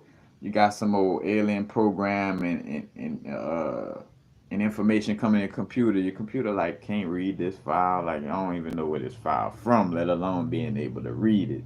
You know what I'm saying? And the same thing with some information from the psychedelic journeys. Is like some of it is a little bit too you know of a higher dimension for your bodysuit's capabilities of of articulating, or should I say like of I don't want to say contextualize, but like some information is just such of a higher vibration of a higher dimension where the bodysuit is not really capable of breaking down and articulating that information. Of really comprehending, the information. Another thing too is a surge of information and energy too. So it takes a while to even package and unload a lot of that. Like I'm still kind of catching on high moments from past. Like I'm just getting to a place of like, well, feeling like, all right, it's about time for another DMT trip. Like my last DMT trip was shit at least 4 years ago, at least. You know what I'm saying? Like so, and you realize again, it's not no addictive thing because when you jump into that realm, like and it goes through all of that with you. When you go into them realms, you realize, bro, like you come out of it like, oh yeah, I'm good. And matter of fact, I'm not trying to go in again because you get so much. Like you realize that you have so much to break down and deal with that. Why would I be trying to go and do this tomorrow? You know what I'm saying? Like what in the hell? Like you feel that vibe. Like but yeah, it's definitely a lot of strong downloads. Matter of fact, I had my heroic dose where I transitioned basically. You know, but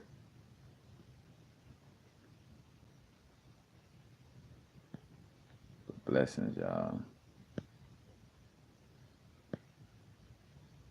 I'm saying Forget. I just went into a little loop. I just caught what I just said and then, but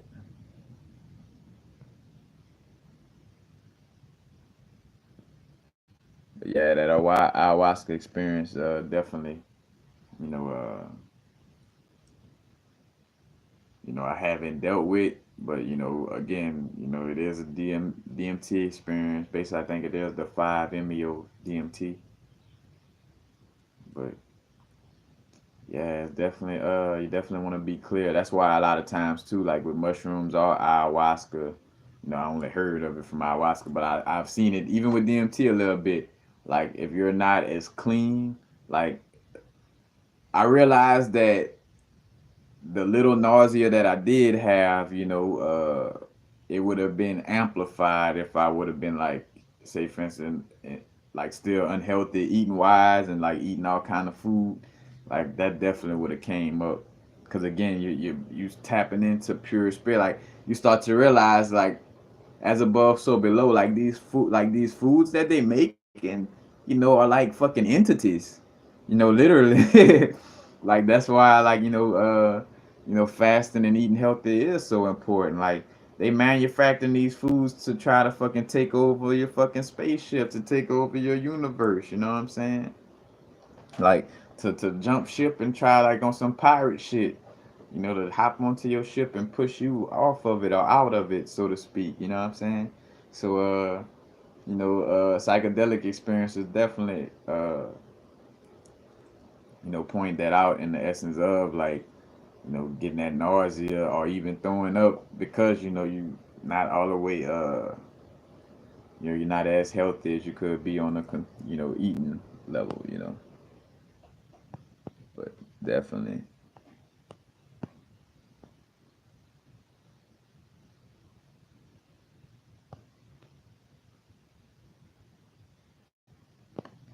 Yeah, been in touch.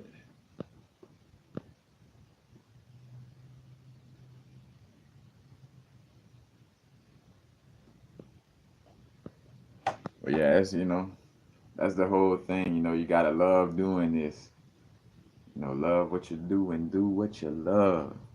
And I'm breaking out of those old, old forms of thought patterns. I felt that procrastination vibe trying to pull me in some other direction, but just early in the game though, I felt the strength of like, bro, I'm gonna do a video. I'm gonna do a live video, and starting off to even, doing the first podcast. I don't know what I'm gonna start calling these segments, but it's gonna basically be like live videos, but like a podcast type of vibe. Try to interact, like talking about general things while interacting. You know, may go off subject a little bit.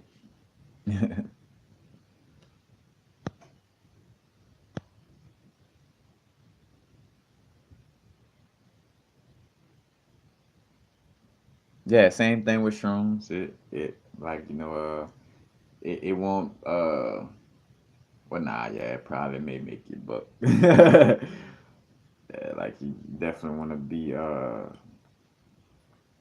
in a stage of as clear as possible. You know,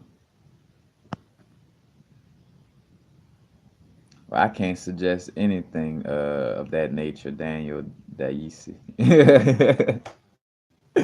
you know, uh, what I can say is, because that's something I could tell somebody no matter how old they are. Just follow your own inner guidance. Go within yourself and feel a vibe of what your higher self and what the energies are telling you. You know, like our energies tell us if you're ready for certain situations or not. But I'm definitely can't just speak straight up to that. We gotta. I wanna, hope divine self healing. I gotta answer that question the same way I kind of backed away from that one.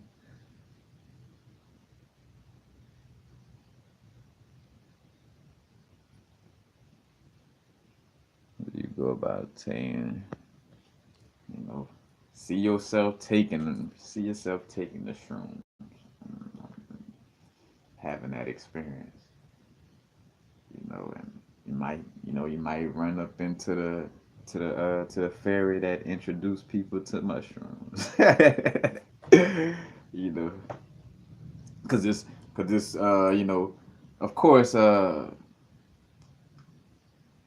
only laws that exist are natural laws, but or should I say like the laws of the universe. But just for the aspect of that, with these videos, because say for instance, by doing videos on YouTube, I am complying to the guidelines of their system by by using it and being on it. Therefore, when I speak on certain things, it's certain things that they don't want to be spoken on or said in certain manners.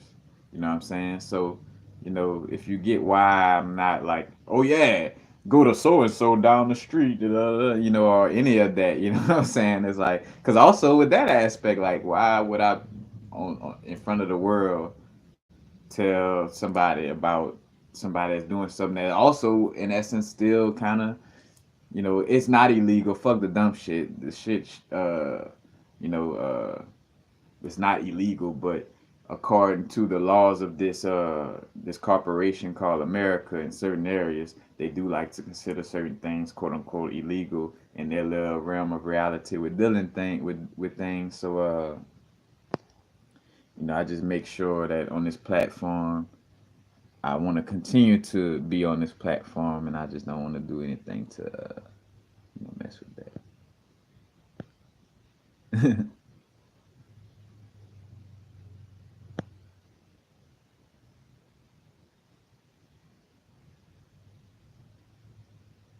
Like the dark side of the moon.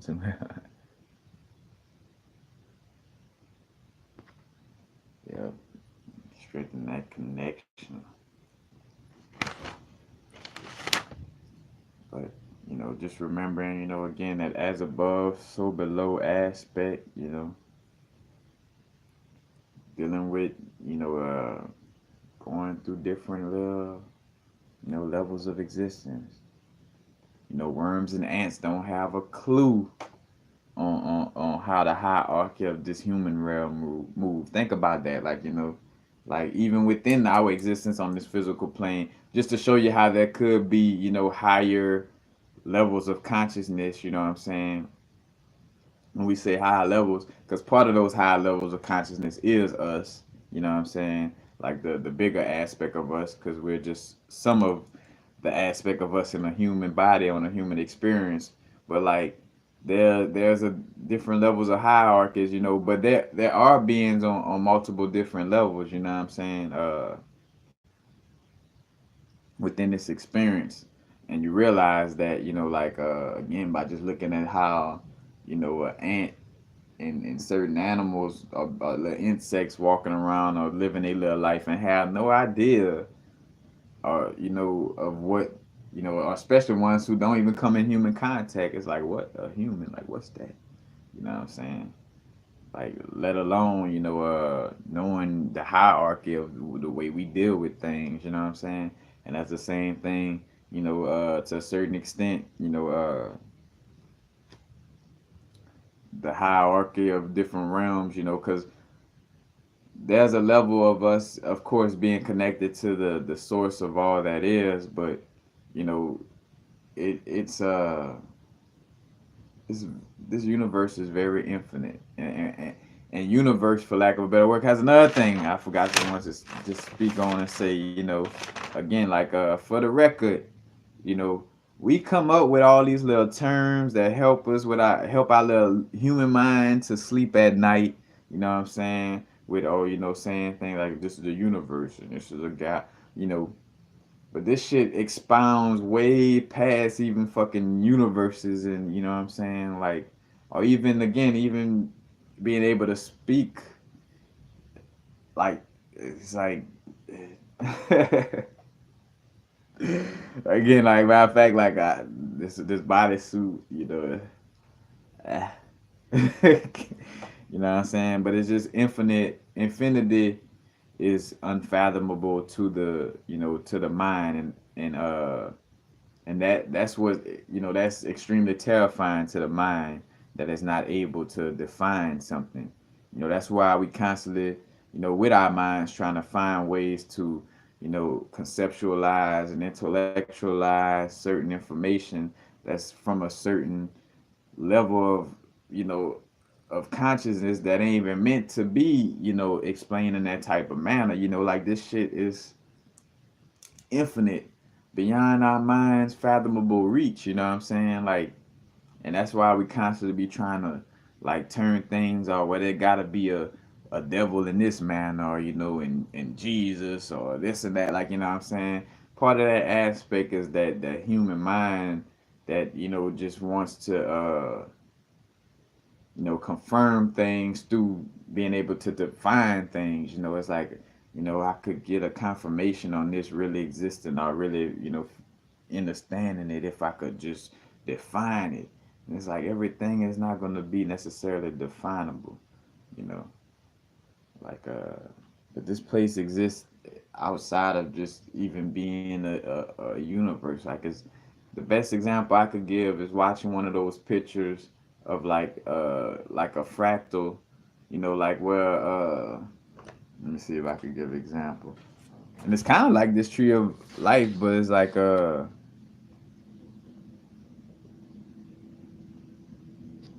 trying to think of like a branch within the branch, like where it's like spiraling out, like in each thing.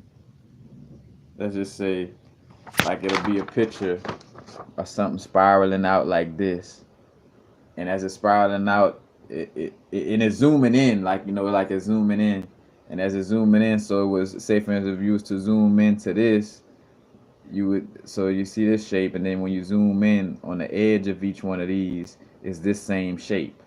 So again, the whole being in all the parts, you know what I'm saying? So within this little branch, it embodied this full body. Within this branch, it embodies full. And then, so say when you go to this branch and it's shaped like this, then when you go inside of that little branch that's shaped like that, then the one inside of it is shaped like that. You know what I'm saying? Like, and just think about that on an infinite level, nonstop.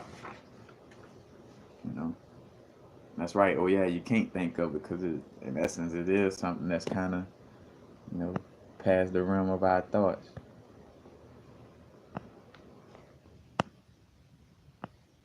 But, matter of fact, as above, so below. Somebody just said on the pyramids.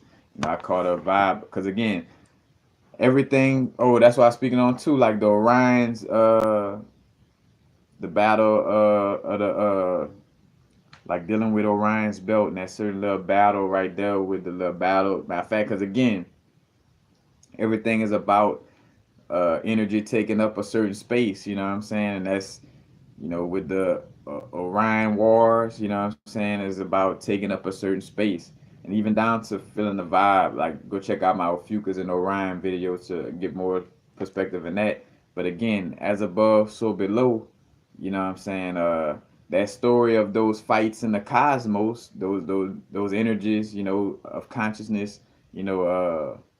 aka the higher aspects of ourselves, on this physical plane, you know, battling out on these higher planes of existence, and then it later plays out within this physical plane, just like how light travels, and it take, a certain amount of time for light to travel. In essence, is that physical experience, from the higher planes, you know, coming into the lower planes.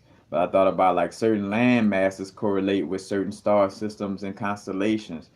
Like, I thought about the area, like, say for instance, with the pyramids of Giza being lined up with Orion's belt, that part of Africa could be seen as that area of the sky, in essence. So, like, Orion's belt and Sirius, because too, when you look at it, the Dogon tribe was one of the first people to, and I did a video on this.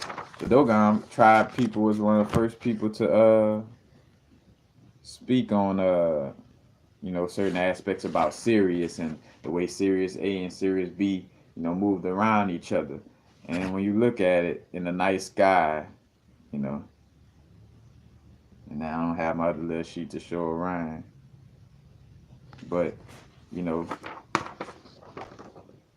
like you got this little part, you know, the little back part of Africa where Egypt at. You got the three little stars of Orion's belt or Giza.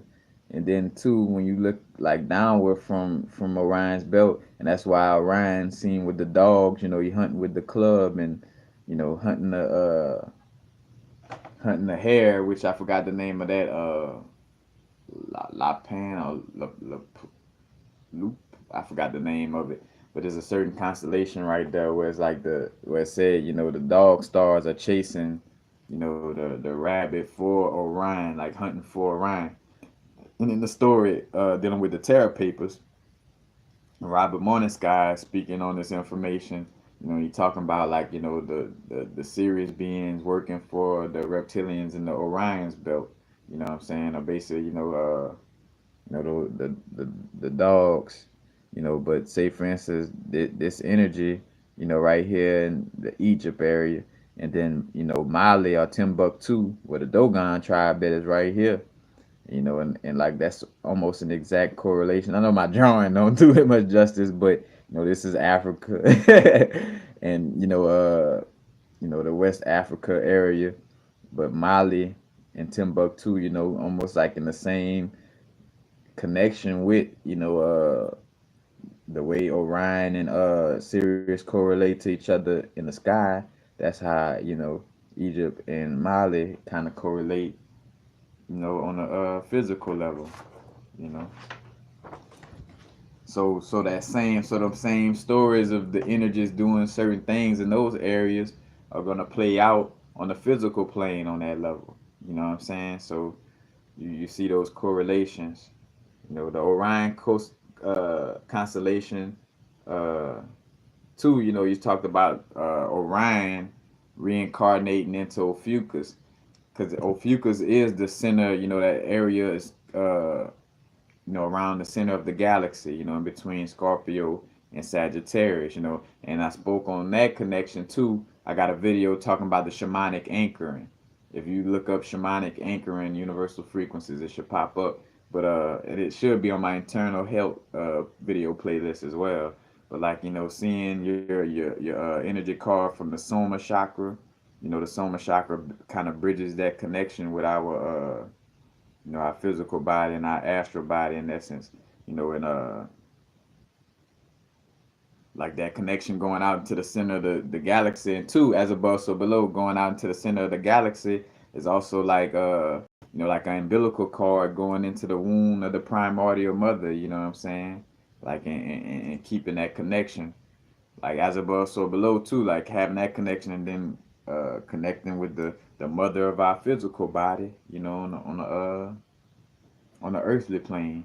But you know, speaking of Orion, you know, like so say for instance, because in the story within the Terra Papers, you know, Robert Morningsky always made the joke about how the Queen was just like, do whatever you do, just don't fuck up my check. You know what I'm saying? Because ah, damn, and that make me want to grab this thing to speak on it. But just while I'm right here, shit, if I got the information here, why not? But she was like, just don't mess up the check. Yeah, like this little grid, you know, like this area being like I-10, and you had the place of like the Aryan or Orion, you know, because that's also why like the Nazis and stuff started to like the Aryan race, you know, because they studied ancient texts.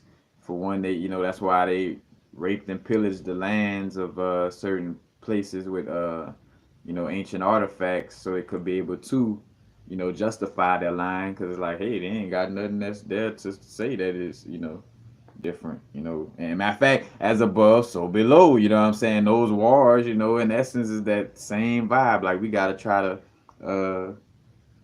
you know, just take over this land and fuck over the beings in essence. But you know, that I-10 area, you know, it's like a certain little area, you know, and two, this the the dense, you could say the center of the galaxy. But as a matter of fact, let me step back from that. Within this interpretation, I don't see this as the center of the galaxy, But on another vibe, again, I see how this information correlate because this is speaking of the Orion area, Orion's belt, and being close to like the little highway where Earth and another, but this was before Earth was created, and other little planets being on this, this in essence off of this little highway, and how this highway was lucrative to be working off of, and the Orion beings owned it, and the beings from the from Sirius, the Sirius beings were around, and considered to be dogs, and the son of Set is said to be Anubis, the dog, what I'm saying, and Set or Sothis or Sirius, what I'm saying, Sirius. So you see that connection with Set and that energy as well. My video on snakes on the plane, and I'm trying to think of the last one I did that tapped into that information. But it's like the reptilian queen was like, just don't fuck up my check, But I'm feeling like, in these times now, the area of where Ophiuchus is maybe a more lucrative place to be in. So they moving from the Orion to the Ophiuchus constellation, or should I say, may have attempted to, because I feel like what's playing out on this realm is us, stopping those beings from doing that, and the fact that we know that in so many realms of it, we done already won, but it's still constantly like playing out for us to make sure we taking care of what we got to take care of. But again, it's just as above, so below, and then they come out here setting up the 13 colonies. You know what I'm saying? As far as on the physical plane, the European beings that were in cahoots with, say for instance, the archons that are trying to hold people into this realm of reality. The earliest stages of the oppressing Europeans started working with that energy. That's where they come here with that 13 colonists stuff, you know what I'm saying? Which again, that has some type of connection with Ophiuchus as well, you know what I'm saying? But I do see again, like with the Garden of Eden. The Garden of Eden basically was like a plantation, where they had different rules where you couldn't do this and that. Like basically, it was a plantation. What were some of the rules? No sex in the garden. We got to try to create a short lifespan.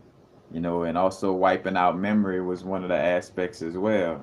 But these rules in the Garden of Eden for the humanoids was basically what later becomes religious doctrine, and the Freemason structure and Illuminati to the structuring to oppress and keep these certain energies down, and basically just creating a system that feeds your life force to the energy of these archons or these beings that are no longer have the privilege to ascend on a certain type of level. So it's like, fuck it, misery loves company. We're gonna drain y'all shit and keep y'all here with us.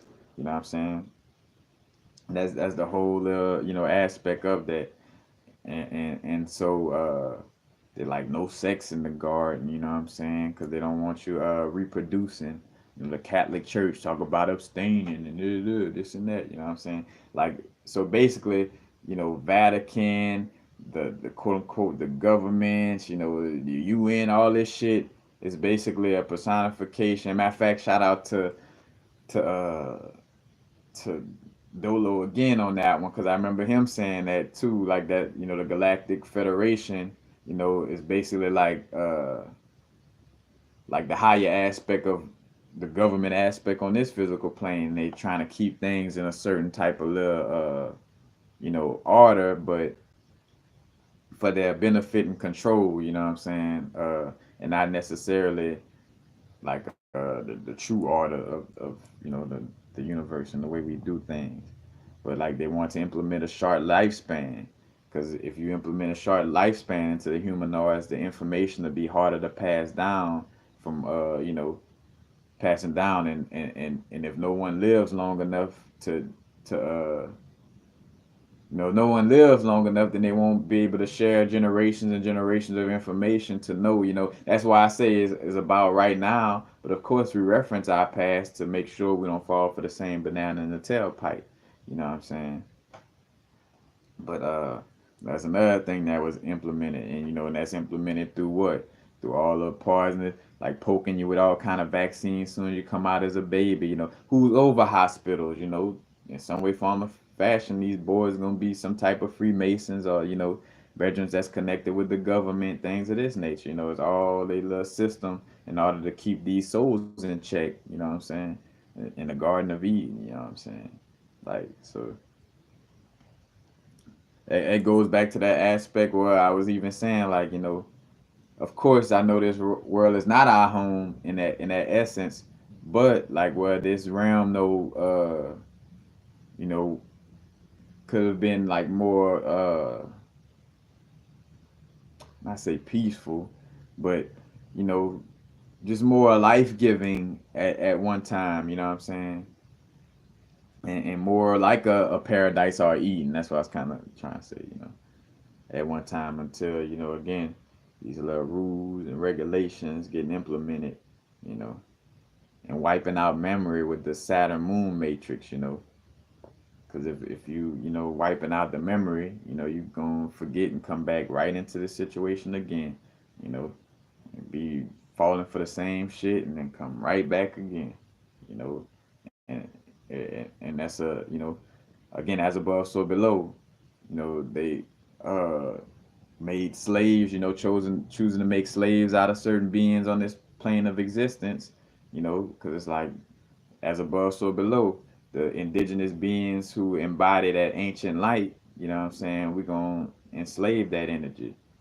Because on the physical plane and from a perspective of, again, we are, primordial gods that's been tricked by, let's just say, in so many words, tricked into an agreement with a lesser god. And I say lesser like better, or just different hierarchies of energies, you know so and that energy tricked us and pulled us into, what I'm saying, but again too, though, it's all karma is cause and effect. It's not like necessarily, oh, something bad, what goes around comes around. That essence, I mean, it is what comes out, cause and effect. For every cause there's an effect that come with that, you know what I'm saying? But it's not necessarily like that vibe of like, oh, that karma, like as if it's like something gotta come back to somebody. Because people looking at it, karma is like a good, they attach good and bad to karma, and that's when you kind of get lost in that, more so of a dogmatic religious aspect of looking at karma, you know. But by wiping out the memory, you create a soul slave, where a soul is constantly trapped in your matrix of existence, your matrix of reality. It's trapped because it constantly keep forgetting about who it truly is. You know what I'm saying? And it's that aspect as well. But I digress.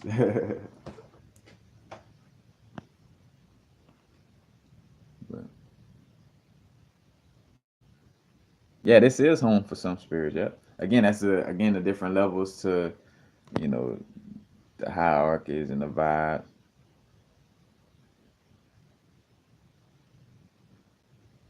Oh yeah, American Indian. They definitely dealing with a lot of all of that.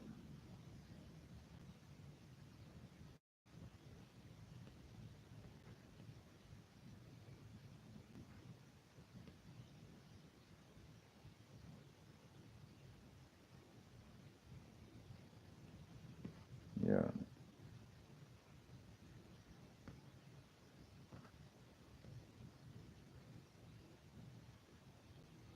Yep. Matter of fact, recapping on the Sirius B situation at Sirius A, Sirius B. Yeah, the Dogon tribe people, like later on, when after after the European, after the Moors set up the colleges in Europe, and they start to have a little renaissance and start to learn things stuff. But that's when you have like right after the Moors signed off to giving that area of Spain to Isabella, like in what 1449, something like that. And then that's when you have a spike of the Renaissance of like the European intellectual scene. You know what I'm saying? That's when John Dee pop up, and then you start to have all these people from Europe. And that's like the little beginning stages of that little vibe. You know what I'm saying? Uh, like Illuminati popping up and all that. It's just like right. Within that little time frame. But what I was oh yeah, the Series A. That's what we're talking about. Like yeah, and the people from France come down to the Dogon area and come down to the Dogon area to see what's going on. You know what I'm saying? To see like how the hell these people know what's going on. It's like damn. And when they ask them, it's like bro, we learned this from the beings. They're like bro, y'all didn't use any type of such and such and this and that. Like nah, man, we tapped in, baby. We tapped in, baby. Need to learn how to tap in instead of trying to dissect everything and cut it open to think that's how you get the information. Like, oh, let's see how the human body works. Well, hey, go tap into the inner energies. No, we're gonna cut it open. Physically cut it open, and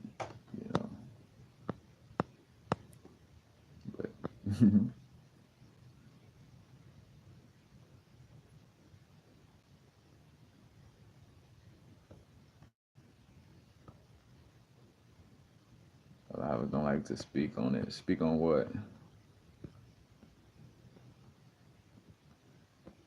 In fact, much love and vibes for y'all staying in, sticking in, which I'm, making sure I'm constantly bringing in different aspects of things that I haven't really necessarily spoke on already, you know. But it gets to these points where you just gotta let it out, gotta share. Oh, yeah, man. That's another thing too. Like, one of our main tasks too, just on our spiritual journey in general, is maintaining our conscious soul spark, like maintaining the uniqueness of our energy. That's why I would never, even when people ask for my suggestions and stuff like that, I let them know, like, hey, at the end of the day, you want to use your own inner guidance. Like, I give that disclaimer, and then I might, say, hey, from my perspective, if I was experiencing this, yes, this is what I would do. But, this is just, again, like, my perspective. You gotta find your own unique way of dealing with things. You know, and also another aspect too. And I always would speak on this, but like what's funny, seeing it term dealing with spiritual warfare. You know what I'm saying? Another one. Shout out to Dolo on. Where me speaking on these situations and not really knowing to put the name like on it as far as like this dealing with quote unquote spiritual warfare, but the aspect like I always would say like well always make the joke about like if somebody say some shit around you, what I'm saying, don't agree with that. Like don't agree with everything that's being said around you if you don't truly agree with it. And I was like, even if you gotta like, so if you don't want to create like a situation verbally, like where you talk to yourself inside and back, bro, everything they saying right now is bullshit. Like I don't deal with that science that they talking about. Fuck that shit. You know what I'm saying? Like a person like, oh yeah, well I got cancer in my left kneecap and da da da da da. And it's not rude.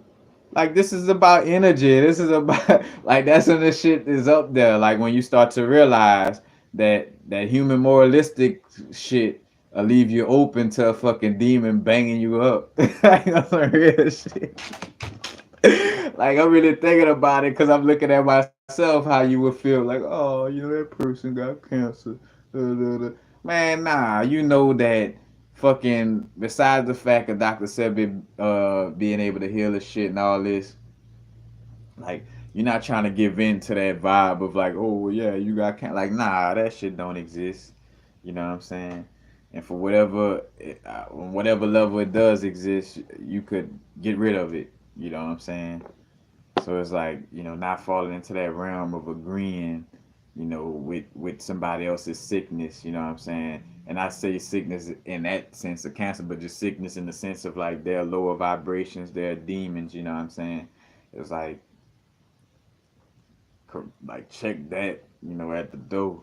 Like again, like somebody go, oh yeah, man, I gotta take all these prescriptions. Oh, like no, man, not that's poison. Like speak up, like or again, not trying to talk about it for them to do it. Be like, well, nah, my brother, I feel you, but in my universe or like the way I deal, I done saw the difference in eating healthy and this and that. So fuck them pills and shit. You know what I'm saying? Like either again verbally speak it out or disagree, like something, but send a voice for your subconscious mind to hear, because the subconscious don't know whether it's somebody else talking outside of you or you. So as that person saying whatever, you could come over that and be like, oh no, like that shit is for the birds. Like that shit ain't, you know, not my universe.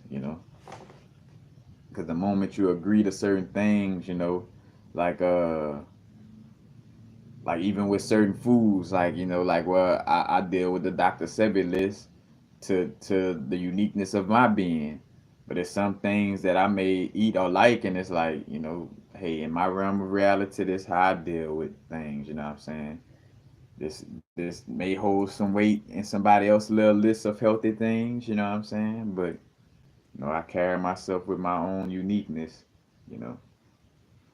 So like if somebody talk about like smoking herb, like oh no, smoking weed bad, like like I'm being in alignment with my being, like that's what's unique to my soul spark. Go speak for yourself.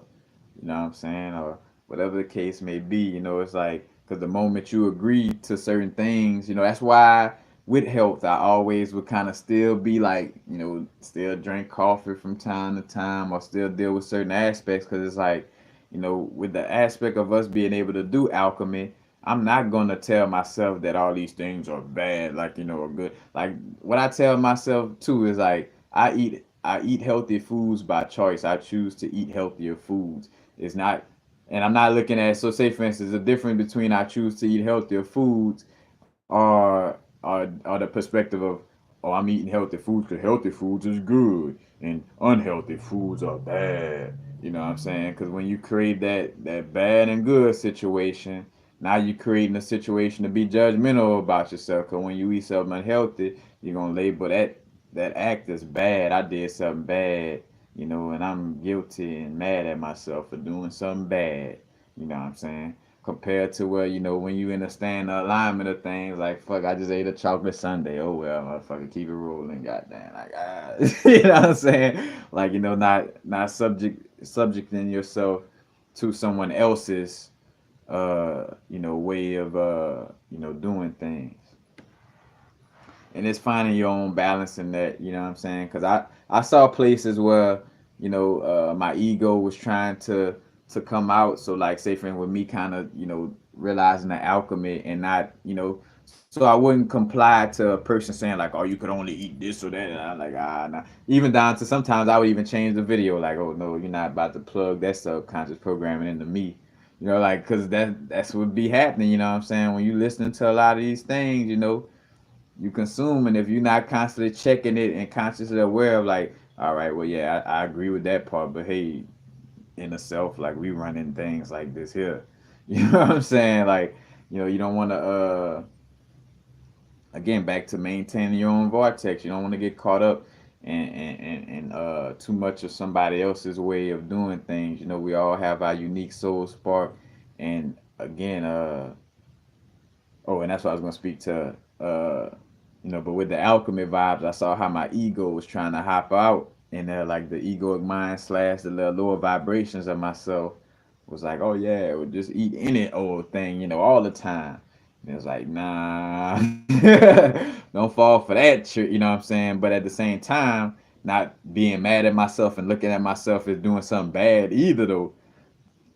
When I did go through that spurt, it's like, hey, it's just a part of the experience. Keep it moving. You know what I'm saying? Like, not dwelling, because that's why I made that video about when you do, if you do decide to cheat on your diet and eat unhealthy, don't focus on how unhealthy it is or calling it bad. You know what I'm saying? Like, fuck, if anything, tell yourself that that shit is like a pound of edible gold you eating.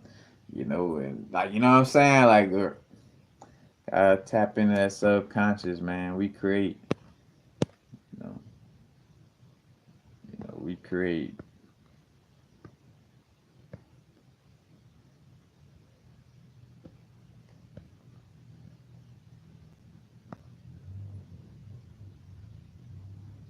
That and that, and that's what I be realizing too, though. Like stepping into this other little subject right quick. And thank you for saying that like that. I appreciate it.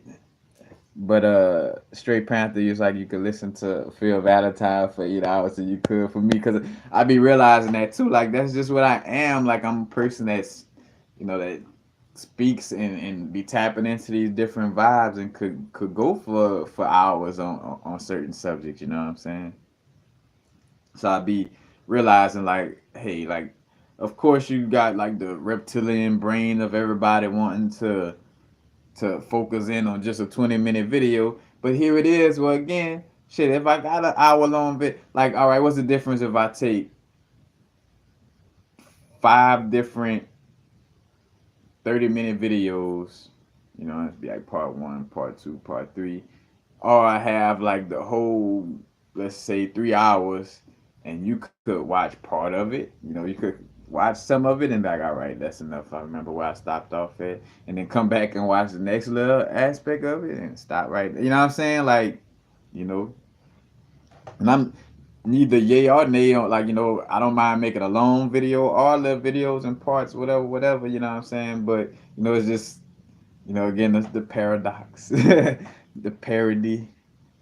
But yeah, I definitely know that a lot of these videos, just like how I sit down, yeah, like I know I sit down and listen to lectures. So I'm like, somebody out there that's like me that sit and listen to lectures too. You know what I'm saying? Like I got the book of Enoch. It's like a 3 hour audio book. You know what I'm saying? Like,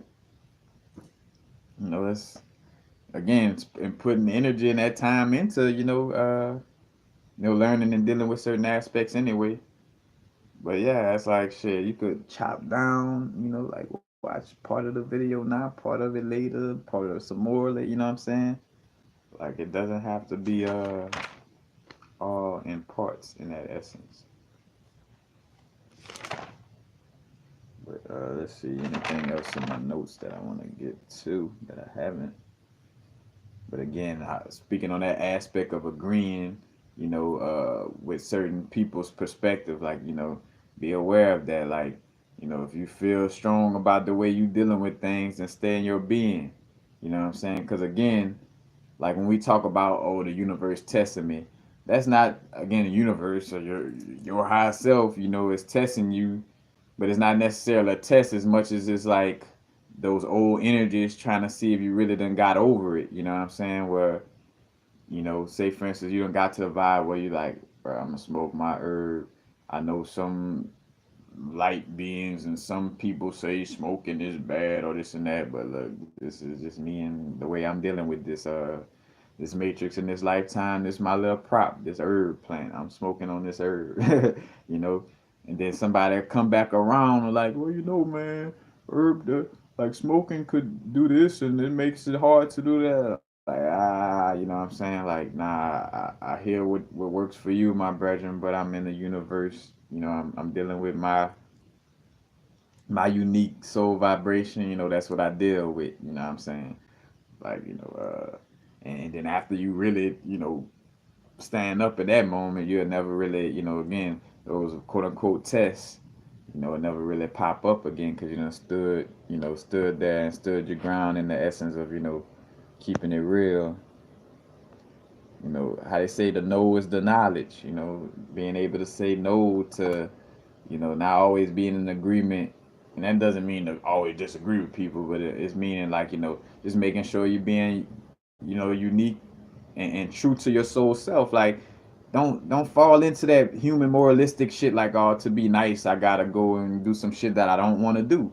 No, you don't. You know what I'm saying? That's that old human moralistic shit that's gonna end up, again, just making your feeding ground for demons and energies that's looking for some type of worship, because you're not, you know what I'm saying, you're not saying no and standing in your energy. It's like, oh yes, all right, yes, all right, yes. But saying no too much could be, again, that's a balance. But in most cases, because the society has been built on, being a yes man to each other for everything, you definitely want to work them no's in there. You know what I'm saying? Like, definitely.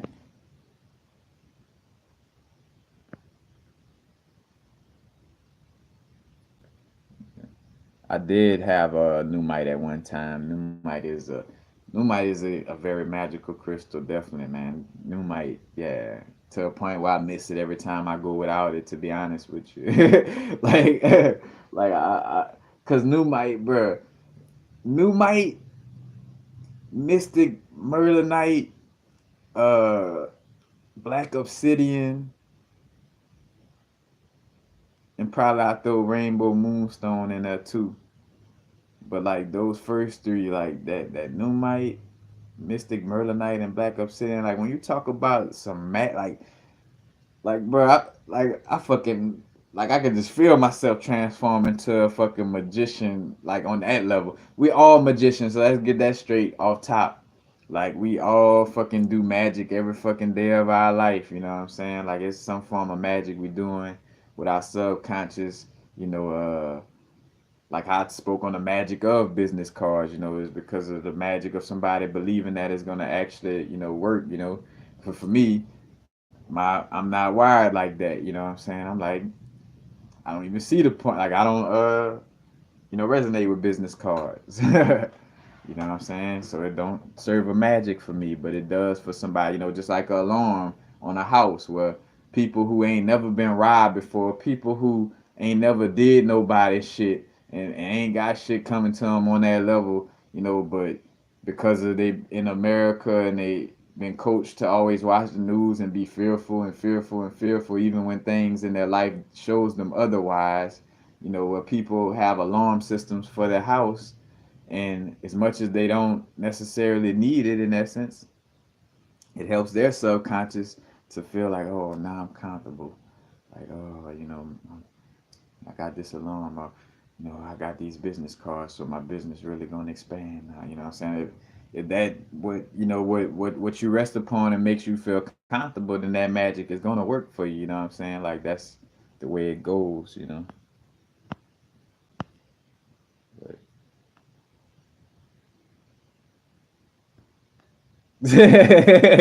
yeah, matter of fact, I'm soon about to step. Matter of fact, if I don't start, which I can't necessarily, I want to smoke in this area of the crib, but I might have to get my little stuff out too.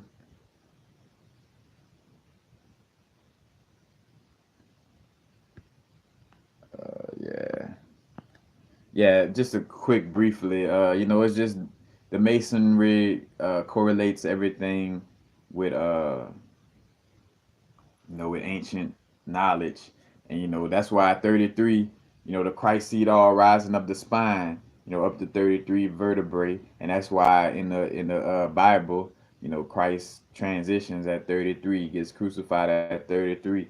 And the crucifixion also pointing to the Ida and Pangala energies, the which I don't, but let's just say the masculine and feminine energies, Shiva and Shakti, crossing and rising at the medulla area. The cross or the place of crucifixion.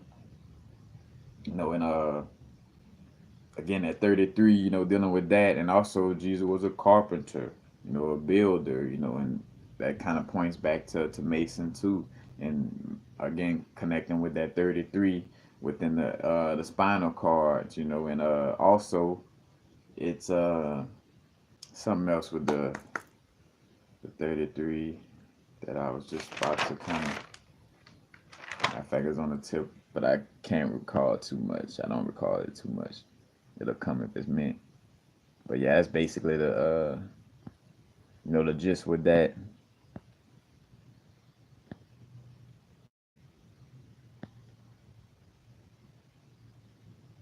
All right.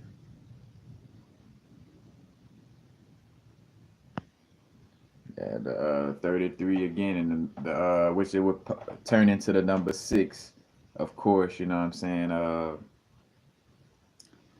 Six kind of deals with the manifestation of manifestation in general, abundance, sexual, because it deals six sexual energy. It's also connected in that vibe. You know, and there's no coincidence again. The 33, spinal columns. You know what I'm saying? And again, when we talk about the six of sex area, Kundalini energy also deals with that the sexual energy, and rises up the spine, up those 33 vertebrae as well.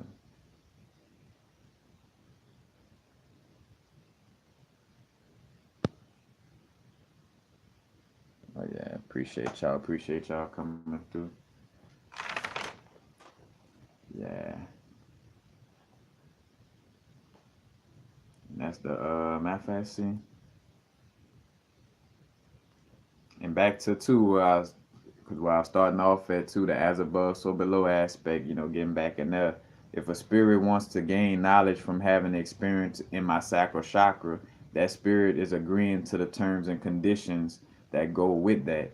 So, say for instance, if a spirit want to come into my sacral chakra and learn and have experience, it agrees that with what comes with being in universal frequency's body. You know what I'm saying?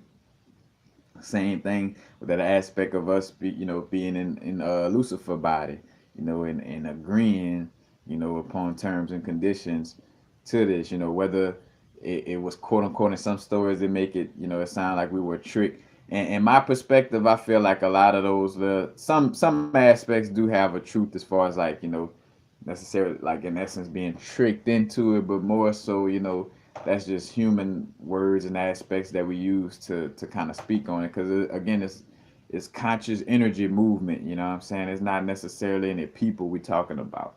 You know, so again, if a spirit wants to gain knowledge from having experience in my sacral chakra, for one, they gotta agree with the terms of like whatever state of being that my sacral chakra in. So whether I got a bunch of little demons in my sacral chakra at the point, or whether it's clear or whatever, that spirit, that energy, that soul is agreeing to that. And once that agreement, bam, is within that cycle. It's dealing with those energies.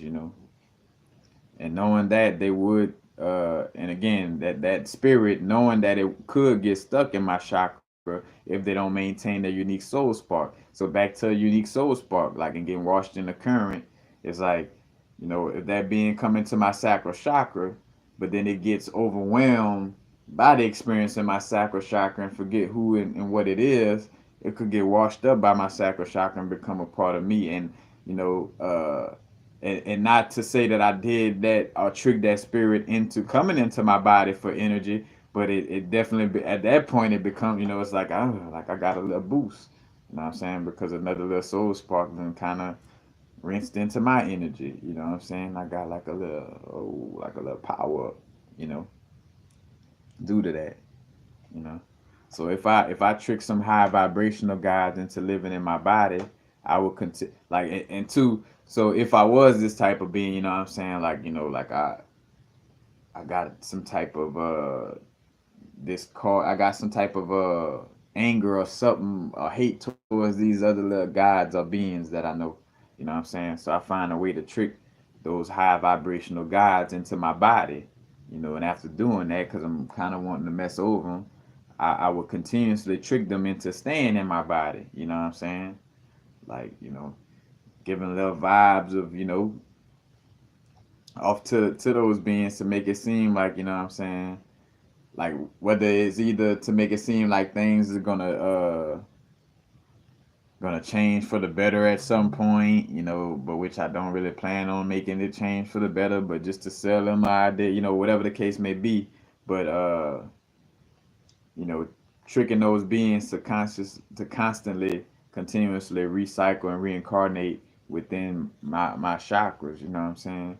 And again, that's kind of like, somewhat. And as I'm speaking of this, is the best, to put it in words. The idea of what's going on.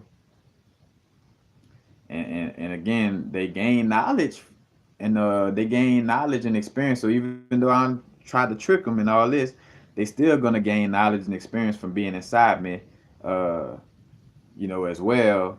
But and also this is a learning perspective too, because as I'm having those beings having that learning experience inside of me, I'm also learning from having those beings learning inside of me. You know what I'm saying? So it's just a constant, you know, again, almost like the or what they call Ouroboros, like the snake chasing its tail, like us just kind of interconnecting, like like interacting with different aspects of ourselves. You know what I'm saying? Of course, in the wholeness of it, we are not Lucifer or Baphomet or the devil in that extent, but we are to the energies of it, like as far as like I, my bodysuit and the aspect of my being, and also again though, one man's God is another man's devil. The aspect of on a religious text level, the Baphomet and the Lucifer energy is really in some extent set. You know what I'm saying? The energy of Soot Typhon, which again Set was on a pre-dynastic level. He was praised by the gods. You know what I'm saying? He was one of the prime beings from the primordial mother. One of the first. And then later, when the dynasty started for the first time, uh, that's when they started like one man's God is another man's devil. So it's like, oh y'all deal with this Set being. We're gonna turn that into that's the devil, that. So you do have the devil from that aspect, and that's where you get the Baphomet and the people look at it from the spooky aspect of it. But you know, uh, it is a part of our being as well. But here's the aspect of it. Again, we are on an experience inside of a being, and again, which I definitely feel like this being would be Lucifer in that essence, but it's not so much again like where we like bad and good on a moralistic level. It's just a part of the experience. You know what I'm saying? It's like no, uh, again, when we go into that right, wrong, good, bad, that kind of takes us, away from our higher perspective of our consciousness. Like we step away from the bigger understandings, because when we placing these little labels on certain things, it become difficult to deal with certain insight and information due to having a perspective that this is something bad or this is something good, or having those little certain labels on them, kind of throws off the energy in essence.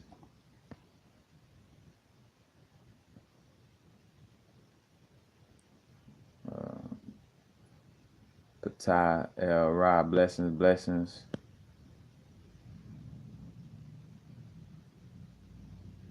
So you like the ghost try.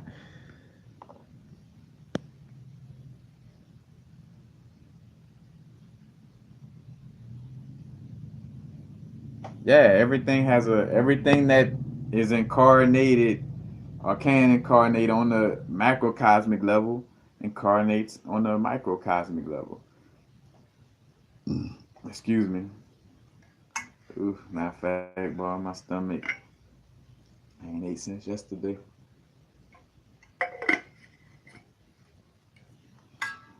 I ain't ate since yesterday before 8 o'clock to be exact. Before before 8 p.m. So my stomach movement. I almost caught it strong energy. And you never know, that could be the little parasite. Speaking of parasites, just that energy trying to get me to but nah, it is that nourishment time before I can say that. But yeah, everything has a card. So just like you have beings that try to sit over certain areas and grab at certain energies. That's the same thing, on this physical plane where somebody got like certain little setups to channel energy through, like Hollywood. Like they know people coming down here knowing that they know that we are source in different aspects of the cosmos on the human experience.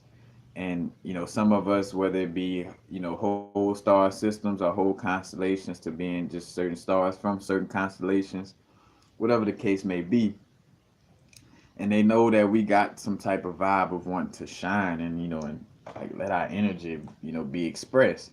So like, all right, we're gonna create Hollywood in this little situation in order to for them to, they're gonna gravitate towards us, and we're gonna have a system set up that's gonna really drain their energy as much as is allowing them to express themselves. Is gonna drain their energy so we could use it and eat off of it. You know what I'm saying?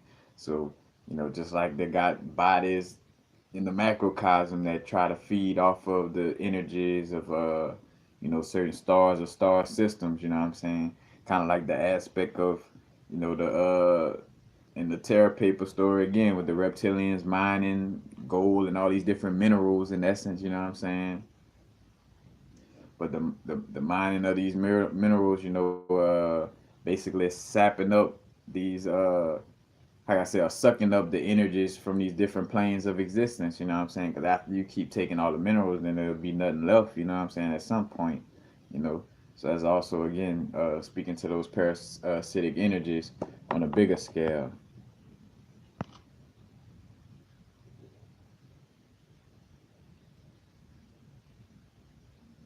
Yeah, the Mad Hatter, popular. Yeah, the Mad Hatter, bro. That's who it is.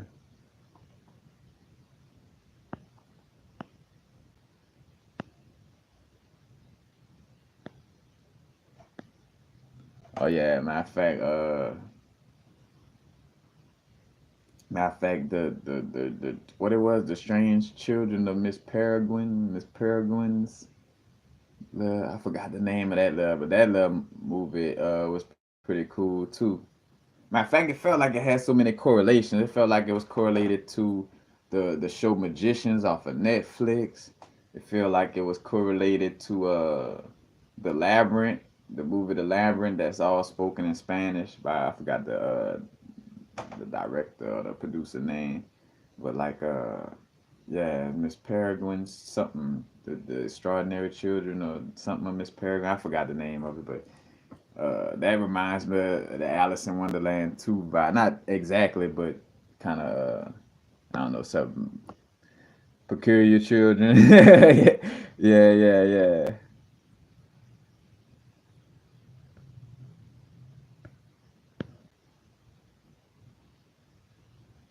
So starting to think all creative works are channeling. If you mean like all like movies and different things we create, like yeah, that's all. But that's not a song, a movie, or as much as we consider ourselves to be, coming from our certain spaces, you know, there's that aspect of where it's just the bigger, again, and you start to see where it's certain information like the Illuminati and the way they have their system set up is to a certain extent. I ain't gonna say it, well, the way they using it doesn't serve a purpose, but a hierarchy and certain information being given to certain people at certain times, and you have to be initiated into certain information. That's a real situation, because like I think about things that right now, if I spoke on it, it would probably, it would be a ratio. Some people would be like, oh, like I don't know, and then some people like, oh yeah, I get that. You know what I'm saying? Like it's certain things, that I realize like is like It's just not meant to be spoken on to certain, to certain beings on certain levels of their growth. You know, because if you hear certain things, it's just like with watching movies. If somebody tells you the story to your movie, you know, you won't even want to watch it. You know what I'm saying? Why even watch it now? You done told me all of what's gonna happen. You know, but it's just certain information though, uh, that's for hierarchies of, like where when you're gonna understand these concepts when it's meant. You know what I'm saying? And that's all I could. But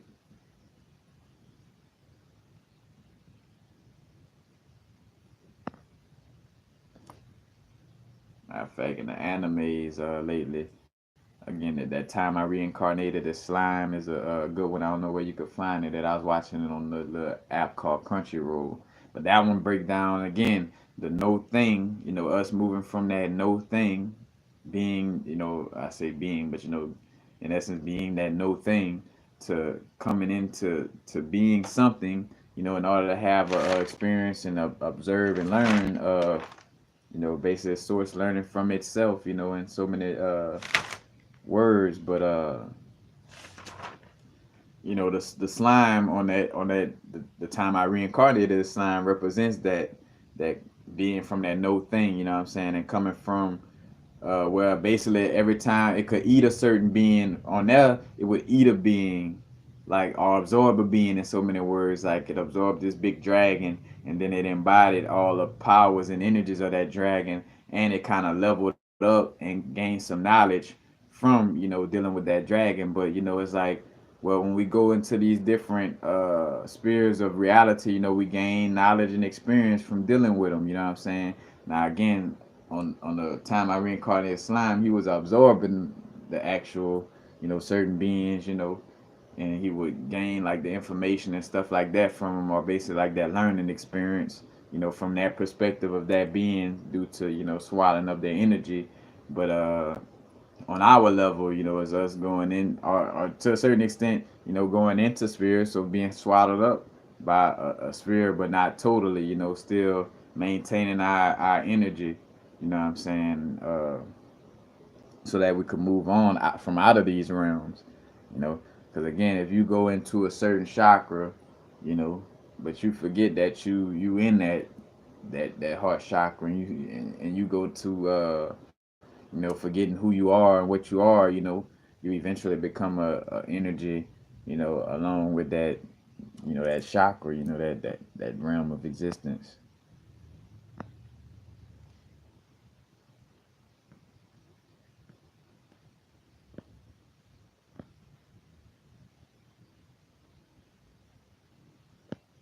Yeah. Yep. Mr. West, blessings, my brother. Peace, peace.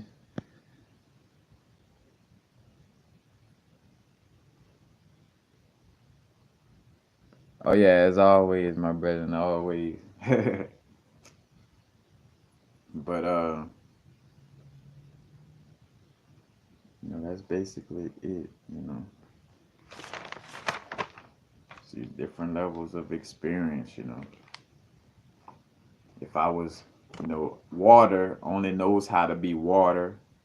Fire only knows how to be fire. Like, these conscious realms of existence, like being themselves, again, and with that aspect connected to the fixed signs, water, Scorpio, fire, Leo, air, Aquarius, Earth, Taurus, you know what I'm saying? And two, I forgot how I lined up, but the book of John, I think is the Scorpio, coming from that perspective of the water aspect.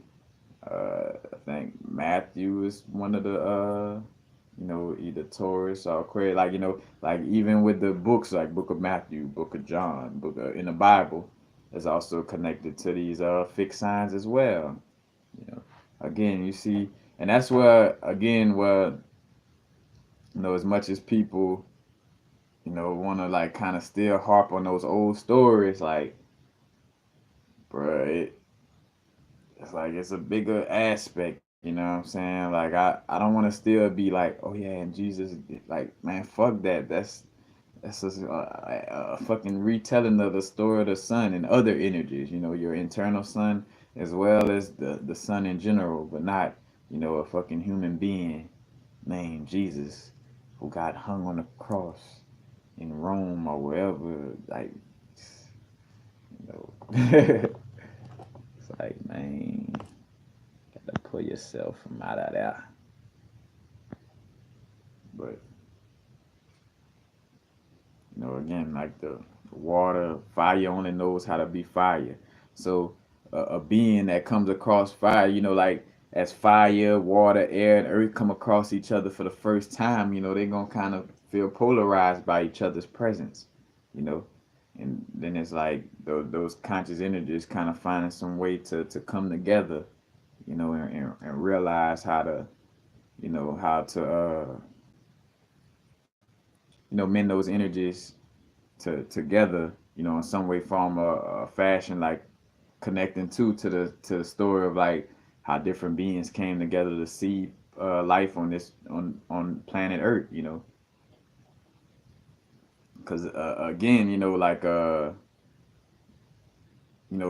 this realm of reality, in essence, may change and do change. There's certain aspects where it might be a different plane of existence that was more like, because again, Earth didn't always exist, and we always existed. You know what I'm saying? So, even seeing that aspect of, that's the plane of existence where it goes down there in this lifetime, you know, or these latest lifetimes, in this latest cycle of 26,000 years, this has been the place, it's been the spot. And in another cycle, whenever it comes around, it'll be another plane of existence. You know what I'm saying? That'll be like, oh, it's the spot, right here. But and again, I'm speaking from accumulation of inner gnosis and, you know, mixture of, all the different things I done read and came across during my experience. But, more so just speaking from, just coming with it. But in earlier stages, incarnating as beings that's just in the water, or just in the air. You know what I'm saying? Like, so say for instance, we come from the water aspect. Let's just say, you know, our soul chose to move through the experience of dealing with water and experiencing water fully.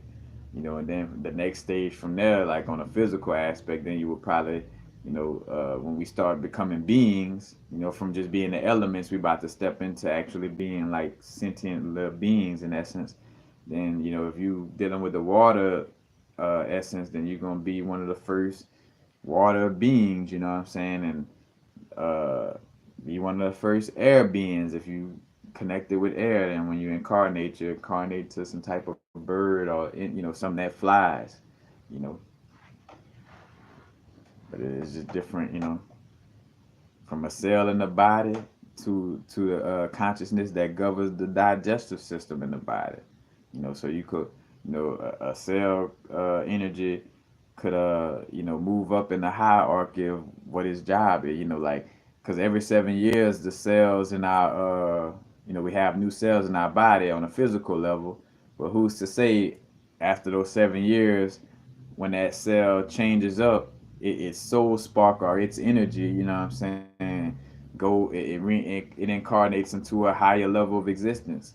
Like, so now, instead of just governing a certain part of the body, now it's governing the sexual organs, you know.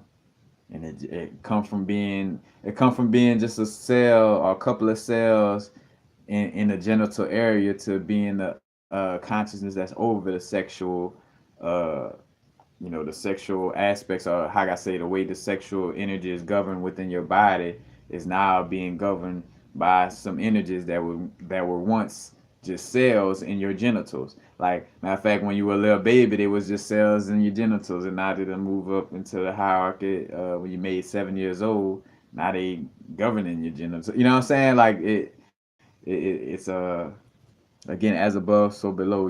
Looking at the law of correspondence and how it moves through so many aspects. Like like the again, I always bring up Osmosis Jones. If you haven't watched that movie, you want to check it out. But yeah, Voltron, dude, I ain't watched Voltron in a minute.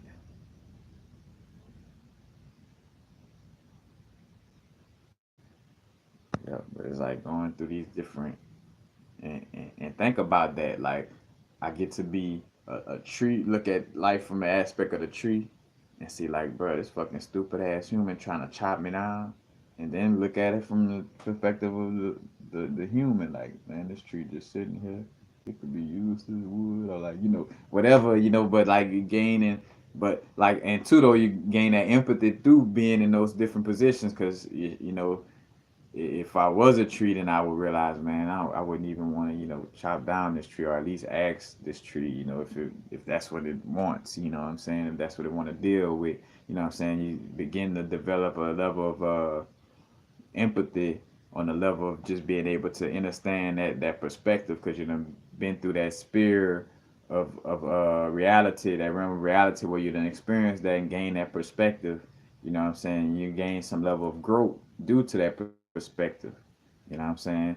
So again, it's basically God playing different roles and going through different roles and gaining experience and knowledge due to being in those different perspectives and roles. Because I could come in as a little baby, you know, like a little baby, like I said before in the video recently, like a soul coming down, like you know what, I'm gonna see if I could go down to the physical realm for just a little while and see if just being there for a little while I could come back remembering everything, you know what I'm saying, and not have to go through the reincarnation cycle.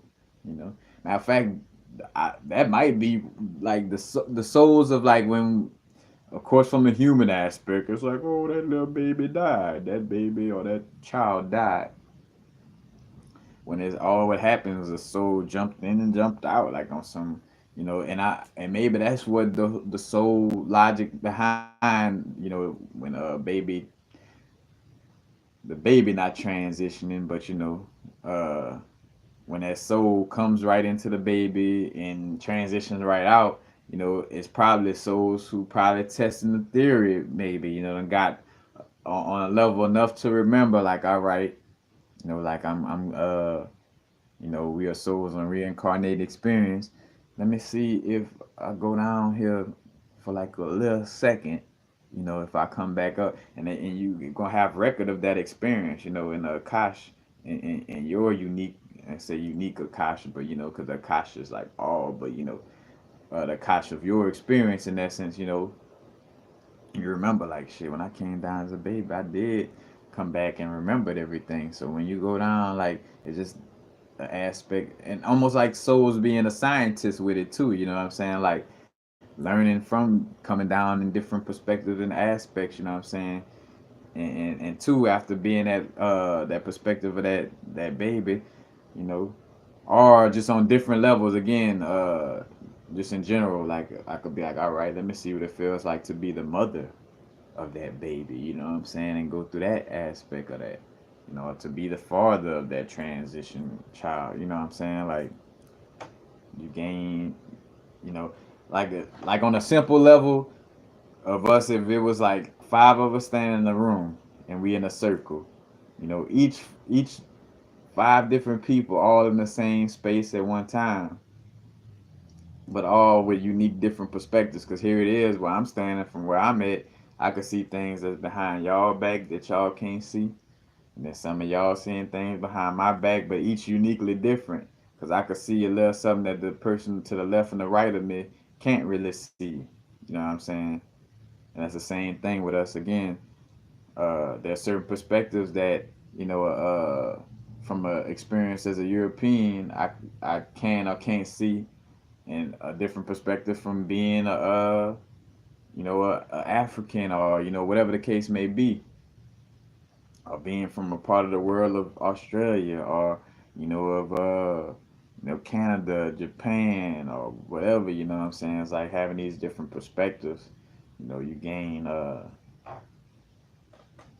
gain knowledge from it and just see it like on a macrocosmic and microcosmic level. That's all it basically is.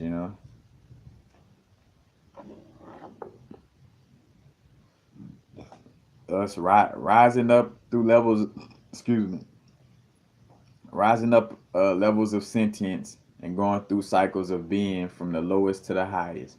And like right now, we on a cycle back up, and we agreed to this. We said we're gonna cycle down into this physical experience, then we're gonna start cycling back up. Just like as above, so below. As I do my pranic breathing, some energies that move from my root chakra of my spine. Some energies did move from out of my root chakra up through the other chakras, of my spine, while some energies stayed in the root chakra when I took that breath. You know what I'm saying? Then my exhale, those energies come back down. You know what I'm saying? Now, say for instance, a breath within this realm, like, you know, that's like 2 seconds. You know what I'm saying? But to a being inside my body, that was like 100,000 years. To cycle from my root chakra just now, and that breath I took, to go up to my crown chakra and come back down. That was like over, so many years. From the perspective of that cell or that being within my body. You know what I'm saying? And so again, when we able to apply these different apply this one aspect of the law of correspondence to all the different aspects, we start to learn how to teach ourselves too. To where you just know for sure, like our eyes above, so below, looking at these different perspectives, and you don't always have to look to a book to give you aha moments. When you're able to sit with just the hermetic principles, the laws of the universe, and just see all the different connections that could be made from there. But again, and that's a strong one. Like, what I just talked about, like it was one of them. Like, matter of fact, shout out to Infinite. That if in an Infinite video that'd have been a slow motion, but what I'm saying, like so literally like that 1 second of breathing and bringing that pranic energy or that Christ seed all or just the energy in general rising up my spine like from the root chakra within that second and those seconds for me, what I'm saying? That's like uh, so many years, you know, to certain energies. Cause too, as I'm saying that, that the energies moving again, like some energies are staying behind and staying in that root chakra. And look at it like this, so that energy cycles up, goes to the crown, back, connected, that one connection, because the crown chakra, the thousand petal lotus, that connection to all. And matter of fact, if you add up all the petals of the chakras, I want to say it comes out to 144, if I'm not mistaken, because I think when you keep the Anya chakra, I think it simplifies into two. I think it's either 92 or 96. But adding all those up, you get 144, and then you add it to the thousand petal lotus, and you get the 144,000. And you got like biblical texts that speak about that, the 144,000 across the forehead. And then with that being said, 144 across the forehead, the air aspect, and air, the god Shu, the god of air, Yeshua, what I'm saying, Shu, the god of air, but also it could be correlated with, again, the name of Jesus or Yeshua, Shu, and also when you break down, when you look at the aspect of air is oxygen. Oxygen breaks down to I'm not say break down, but it has the atomic number 8, you know. And when you break down the gematria of, I want to say it's Lord Jesus or Jesus, one of the two, it comes out to 888, you know what I'm saying? And dealing with, point to the oxygen or shoe, and the 144 across the forehead, and Also the aspect, you got the platonic solids, the what it is, the tetrahedron, the octahedron, the hexahedron, the icosahedron, and the dodecahedron. You got each element it correlates with, fire, air, and I should have, well, I did this for myself, but I will draw out the actual geometries. But you see that it's 144. Uh, uh, how could I say it? Oh, 1,440 degrees, but that 144 is within the octahedron, which is the air. The octahedron is basically like it's like a four-sided pyramid on top of another four-sided pyramid, if I'm not mistaken. But you see all these different correlations with the sacred geometries and all these, numbers and things of this nature. So, it's there. But again, that's what I was gonna say. And just like on a level of how we, rise up, raising up with the Christ energy back to the one, and then also coming back down, into the physical experience, with the Lucifer energy. But say for instance, those cells in the root chakra that never really get that, hey, it's more than the root chakra out here, and in this big realm of universal frequencies, you got more than just the root chakra to experience. So when those energies again come up in that breath, then I exhale downward. They coming back down, and in essence, the ones that's, those energies that's meant to really, help the other root chakra energies to be knowledgeable is coming back down, letting them know, like, hey, man, y'all more than just the root chakra yet. You know what I'm saying? Like, there's more chakras, there's more places within. You know what I'm saying? You might want to move around. You know what I'm saying? And realize that this root chakra that you in is not the only place in, and not necessarily your origins either. You know what I'm saying? But you know, that's basically it.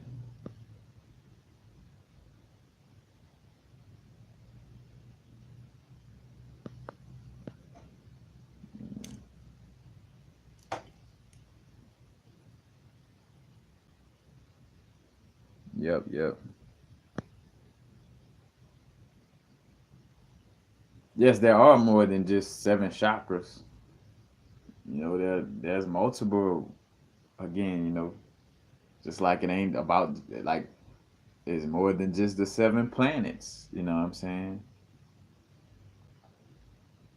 Got more than one chakra. Got all kind of meridians and energy zones all throughout this little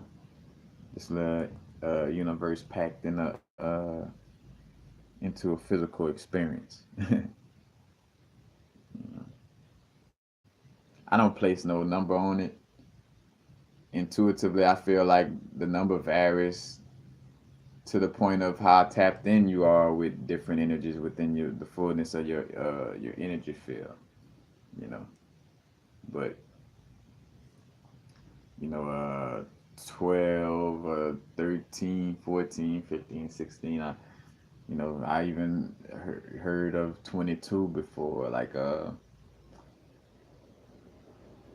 just know it's more than what they tell to us, of course, you know, because they're not gonna promote information unless it's not telling you everything. Reason why they promote chakras and like why the New Age movement is with that is because it's not giving us all of the information. You know, why we have to go a little deeper. Matter of fact, no coincidence too. You see the correlations. I'm about to soon be out after that. 360, being the aspect of the icosahedron. The icosahedron is the representation for water. You know, we talk about everything being water, like everything dealing with a body of water, because even oxygen itself, you know, is like a, you know, this realm is like a less dense water in essence. You know what I'm saying? But you know, space is water. You know what I'm saying? Like it's all about, you know, matter of fact, maintaining our energy field within the waters. You know what I'm saying?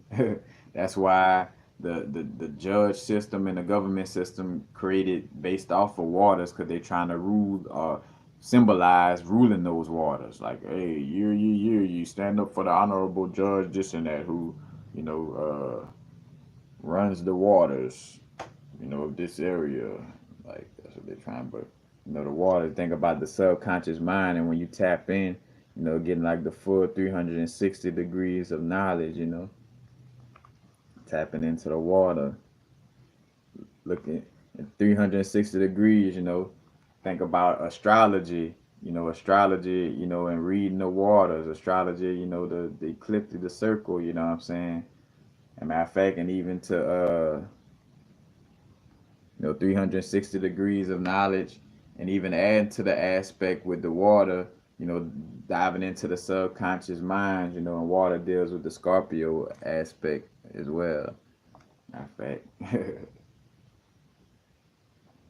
shout out to my brethren again, because it just come up, man.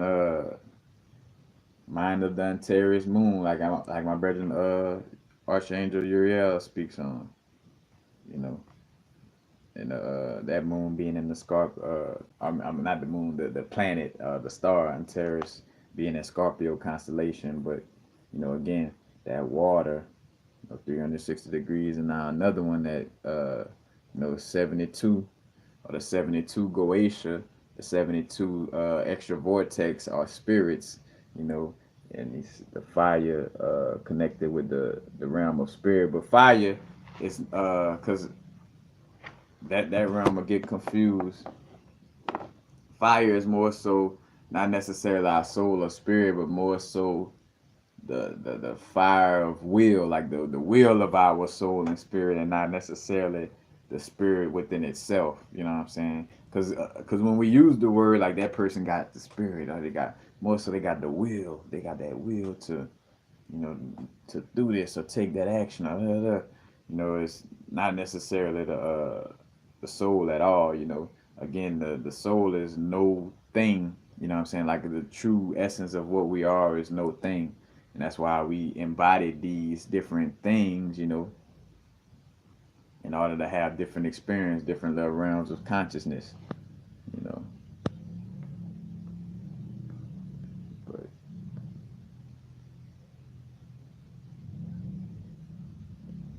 yeah, I had that book.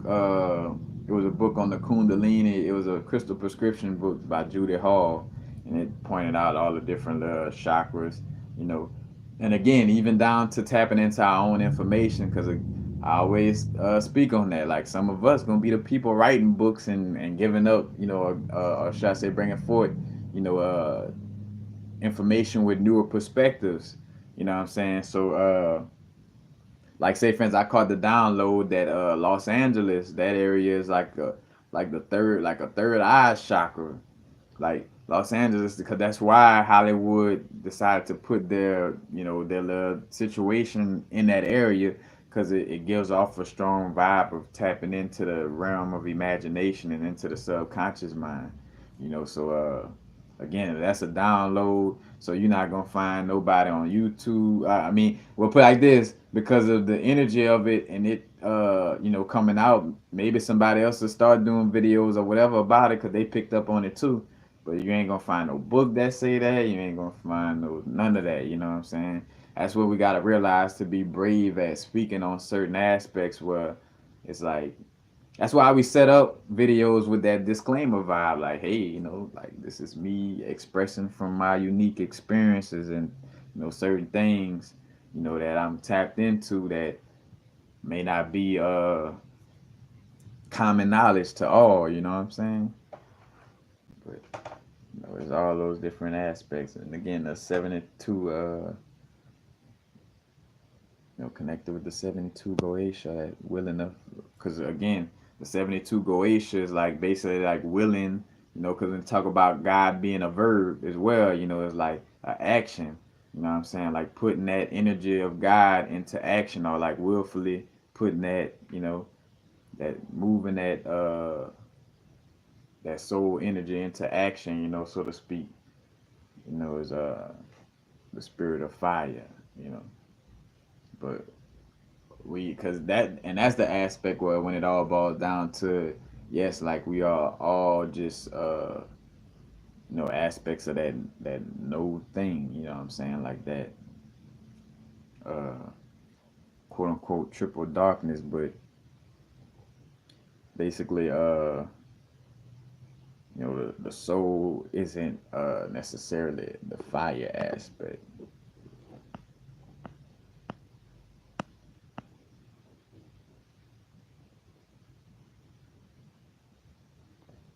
The fixed star, what you mean, that I'm from? I mean, I know my,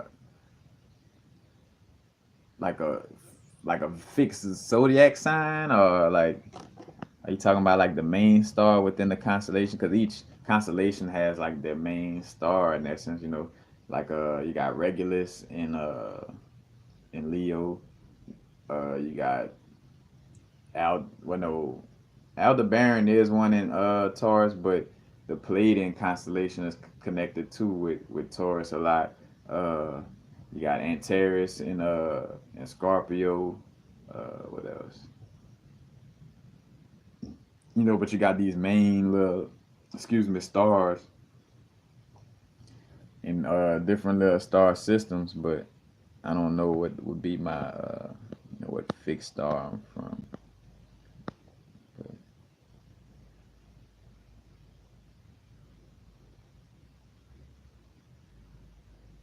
all right, Castro.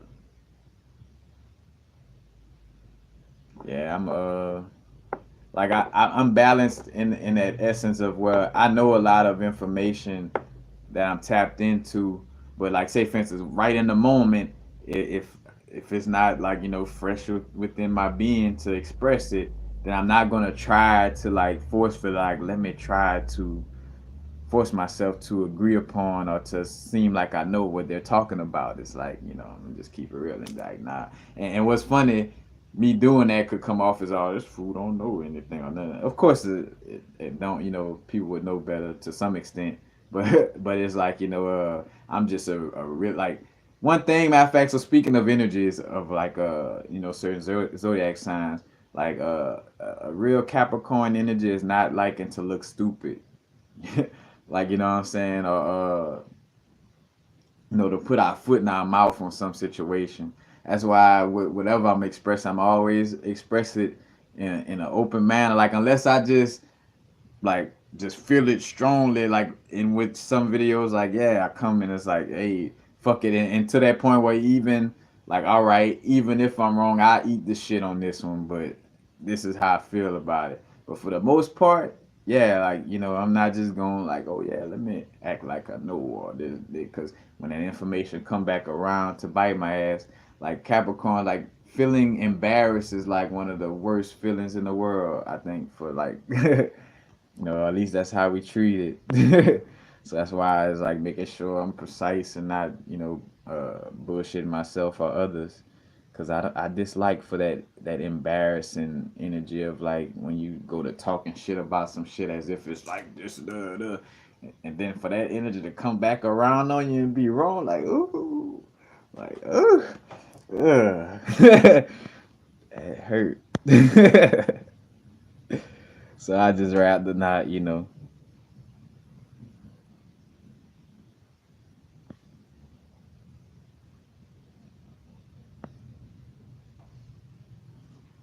Yeah, from that perspective of it, yeah, my moon sign is Aries, so I guess whatever you know, whatever star up in Aries. But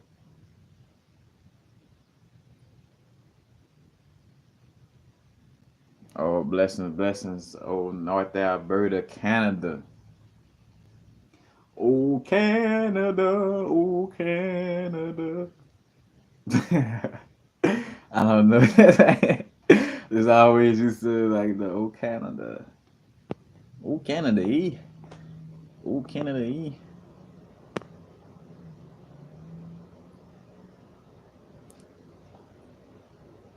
All right. I'm reaching that stopping point, y'all. I'm cycle through most of everything I want to touch on. Let me make sure of that. And that's why I kind of did. That's why I say that because I kind of tapped into that realm a little bit, just briefly. Uh, shit. Vedic astrology is close to the sidereal. Vedic and sidereal is more so astrology mixed with astronomy. It's mapping out where the stars actually are in the sky and applying that to astrology. Instead of going off of the elliptical, where Western goes off of, each sign having 30 degrees, which comes out to 360 degrees. Because another thing too, you have to look up about at the as above, so below aspect too. You know, like if Ophiuchus is a zodiac sign already, or if it's one that we should consider, then why wasn't it worked into the as above, so below aspect of like when mapping out our body? Why isn't there an area of Ophiuchus, which I spoke on that though in my video, where to some extent there is, what I'm saying, on the correlation of like, Ophiuchus is like the Kundalini. And it's no coincidence though that our Kundalini rests in the root chakra in the area that's close to the Scorpio area, the genitals, and in Sagittarius, the thigh area. So it's no coincidence that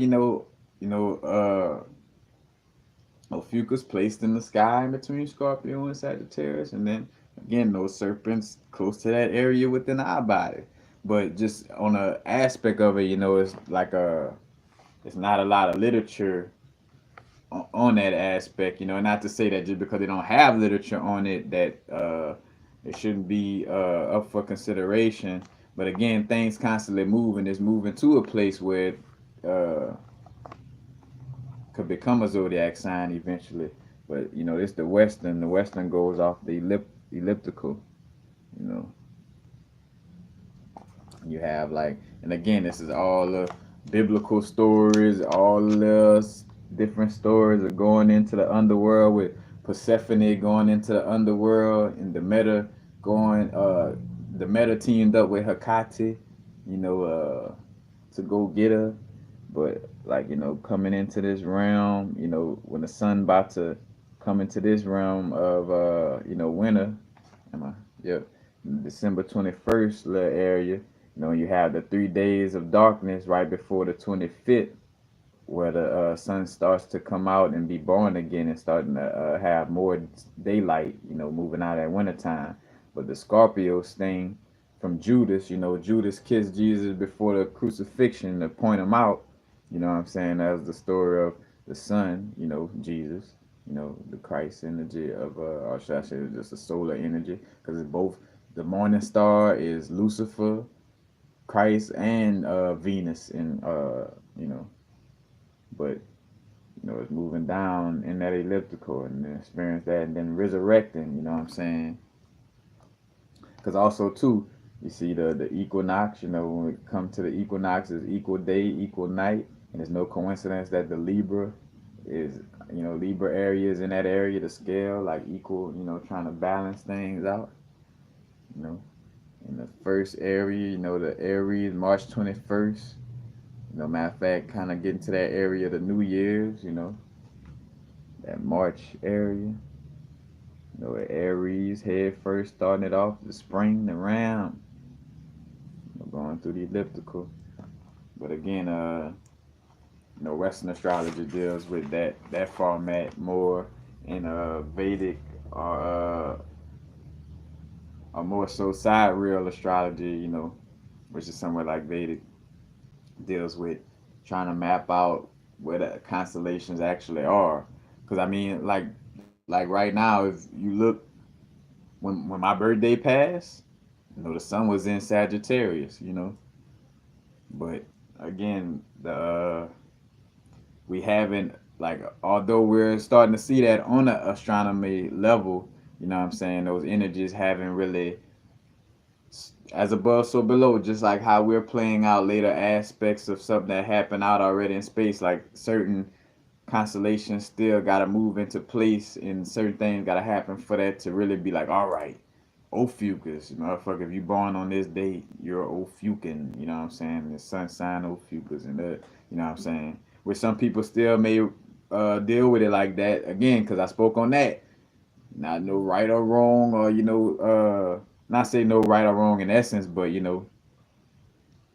like it's the perspective of,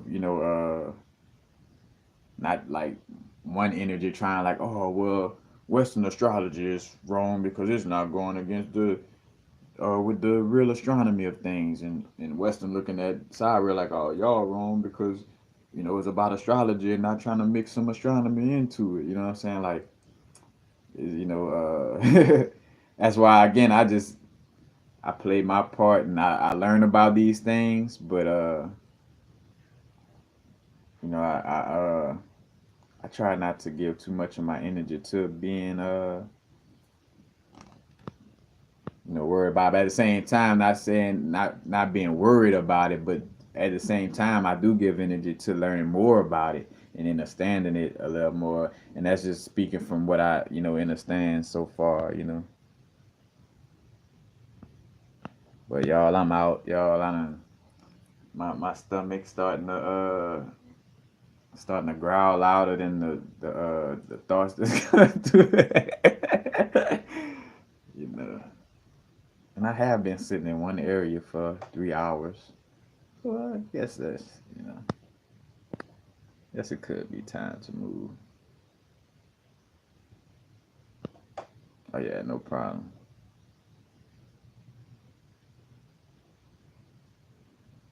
Let's see, Vedic nakshatras are constellations. Ophiuchus is a planet. Ophiuchus is a star system, you know, slash constellation.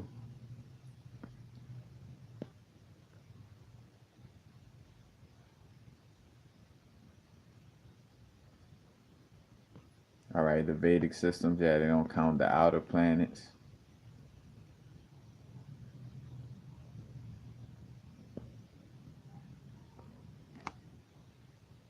Remember, you're not trying to keep an eye on the ego. You're trying to keep an eye on being in alignment with your inner source, you know.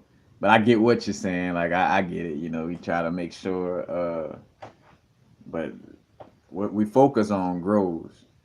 So it's like, oh, that old pesky ego. Oh, I'm worried. Like focus on being in alignment, and that will get rid of that pesky ego. And of course, you realize how it, say ego, the egoic mind, the pain body, the lower vibrational dense trying to keep you here energy of the ego, constantly gonna try to be finding ways to try to identify with something, and constantly pull you away from that alignment with inner source.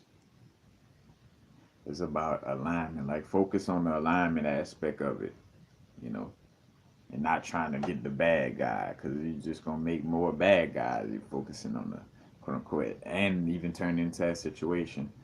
It's like just and I spoke a lot about being in the moment and being now in my live video I did recently about surrender. Go check that out. That, be real with you, that's an A1 video. Like, quiet as kept. And what's funny, sometimes I see where it don't really do nothing, so that's why I stop promoting some to some extent. And sometimes I be kind of feeling some way for myself. I'm like, like, am I tooting my own horn too much? But I'm like, nah, I know I did good at presenting that. But that surrender video I did recently allowed for you to kind of get an insight, and also dealing with the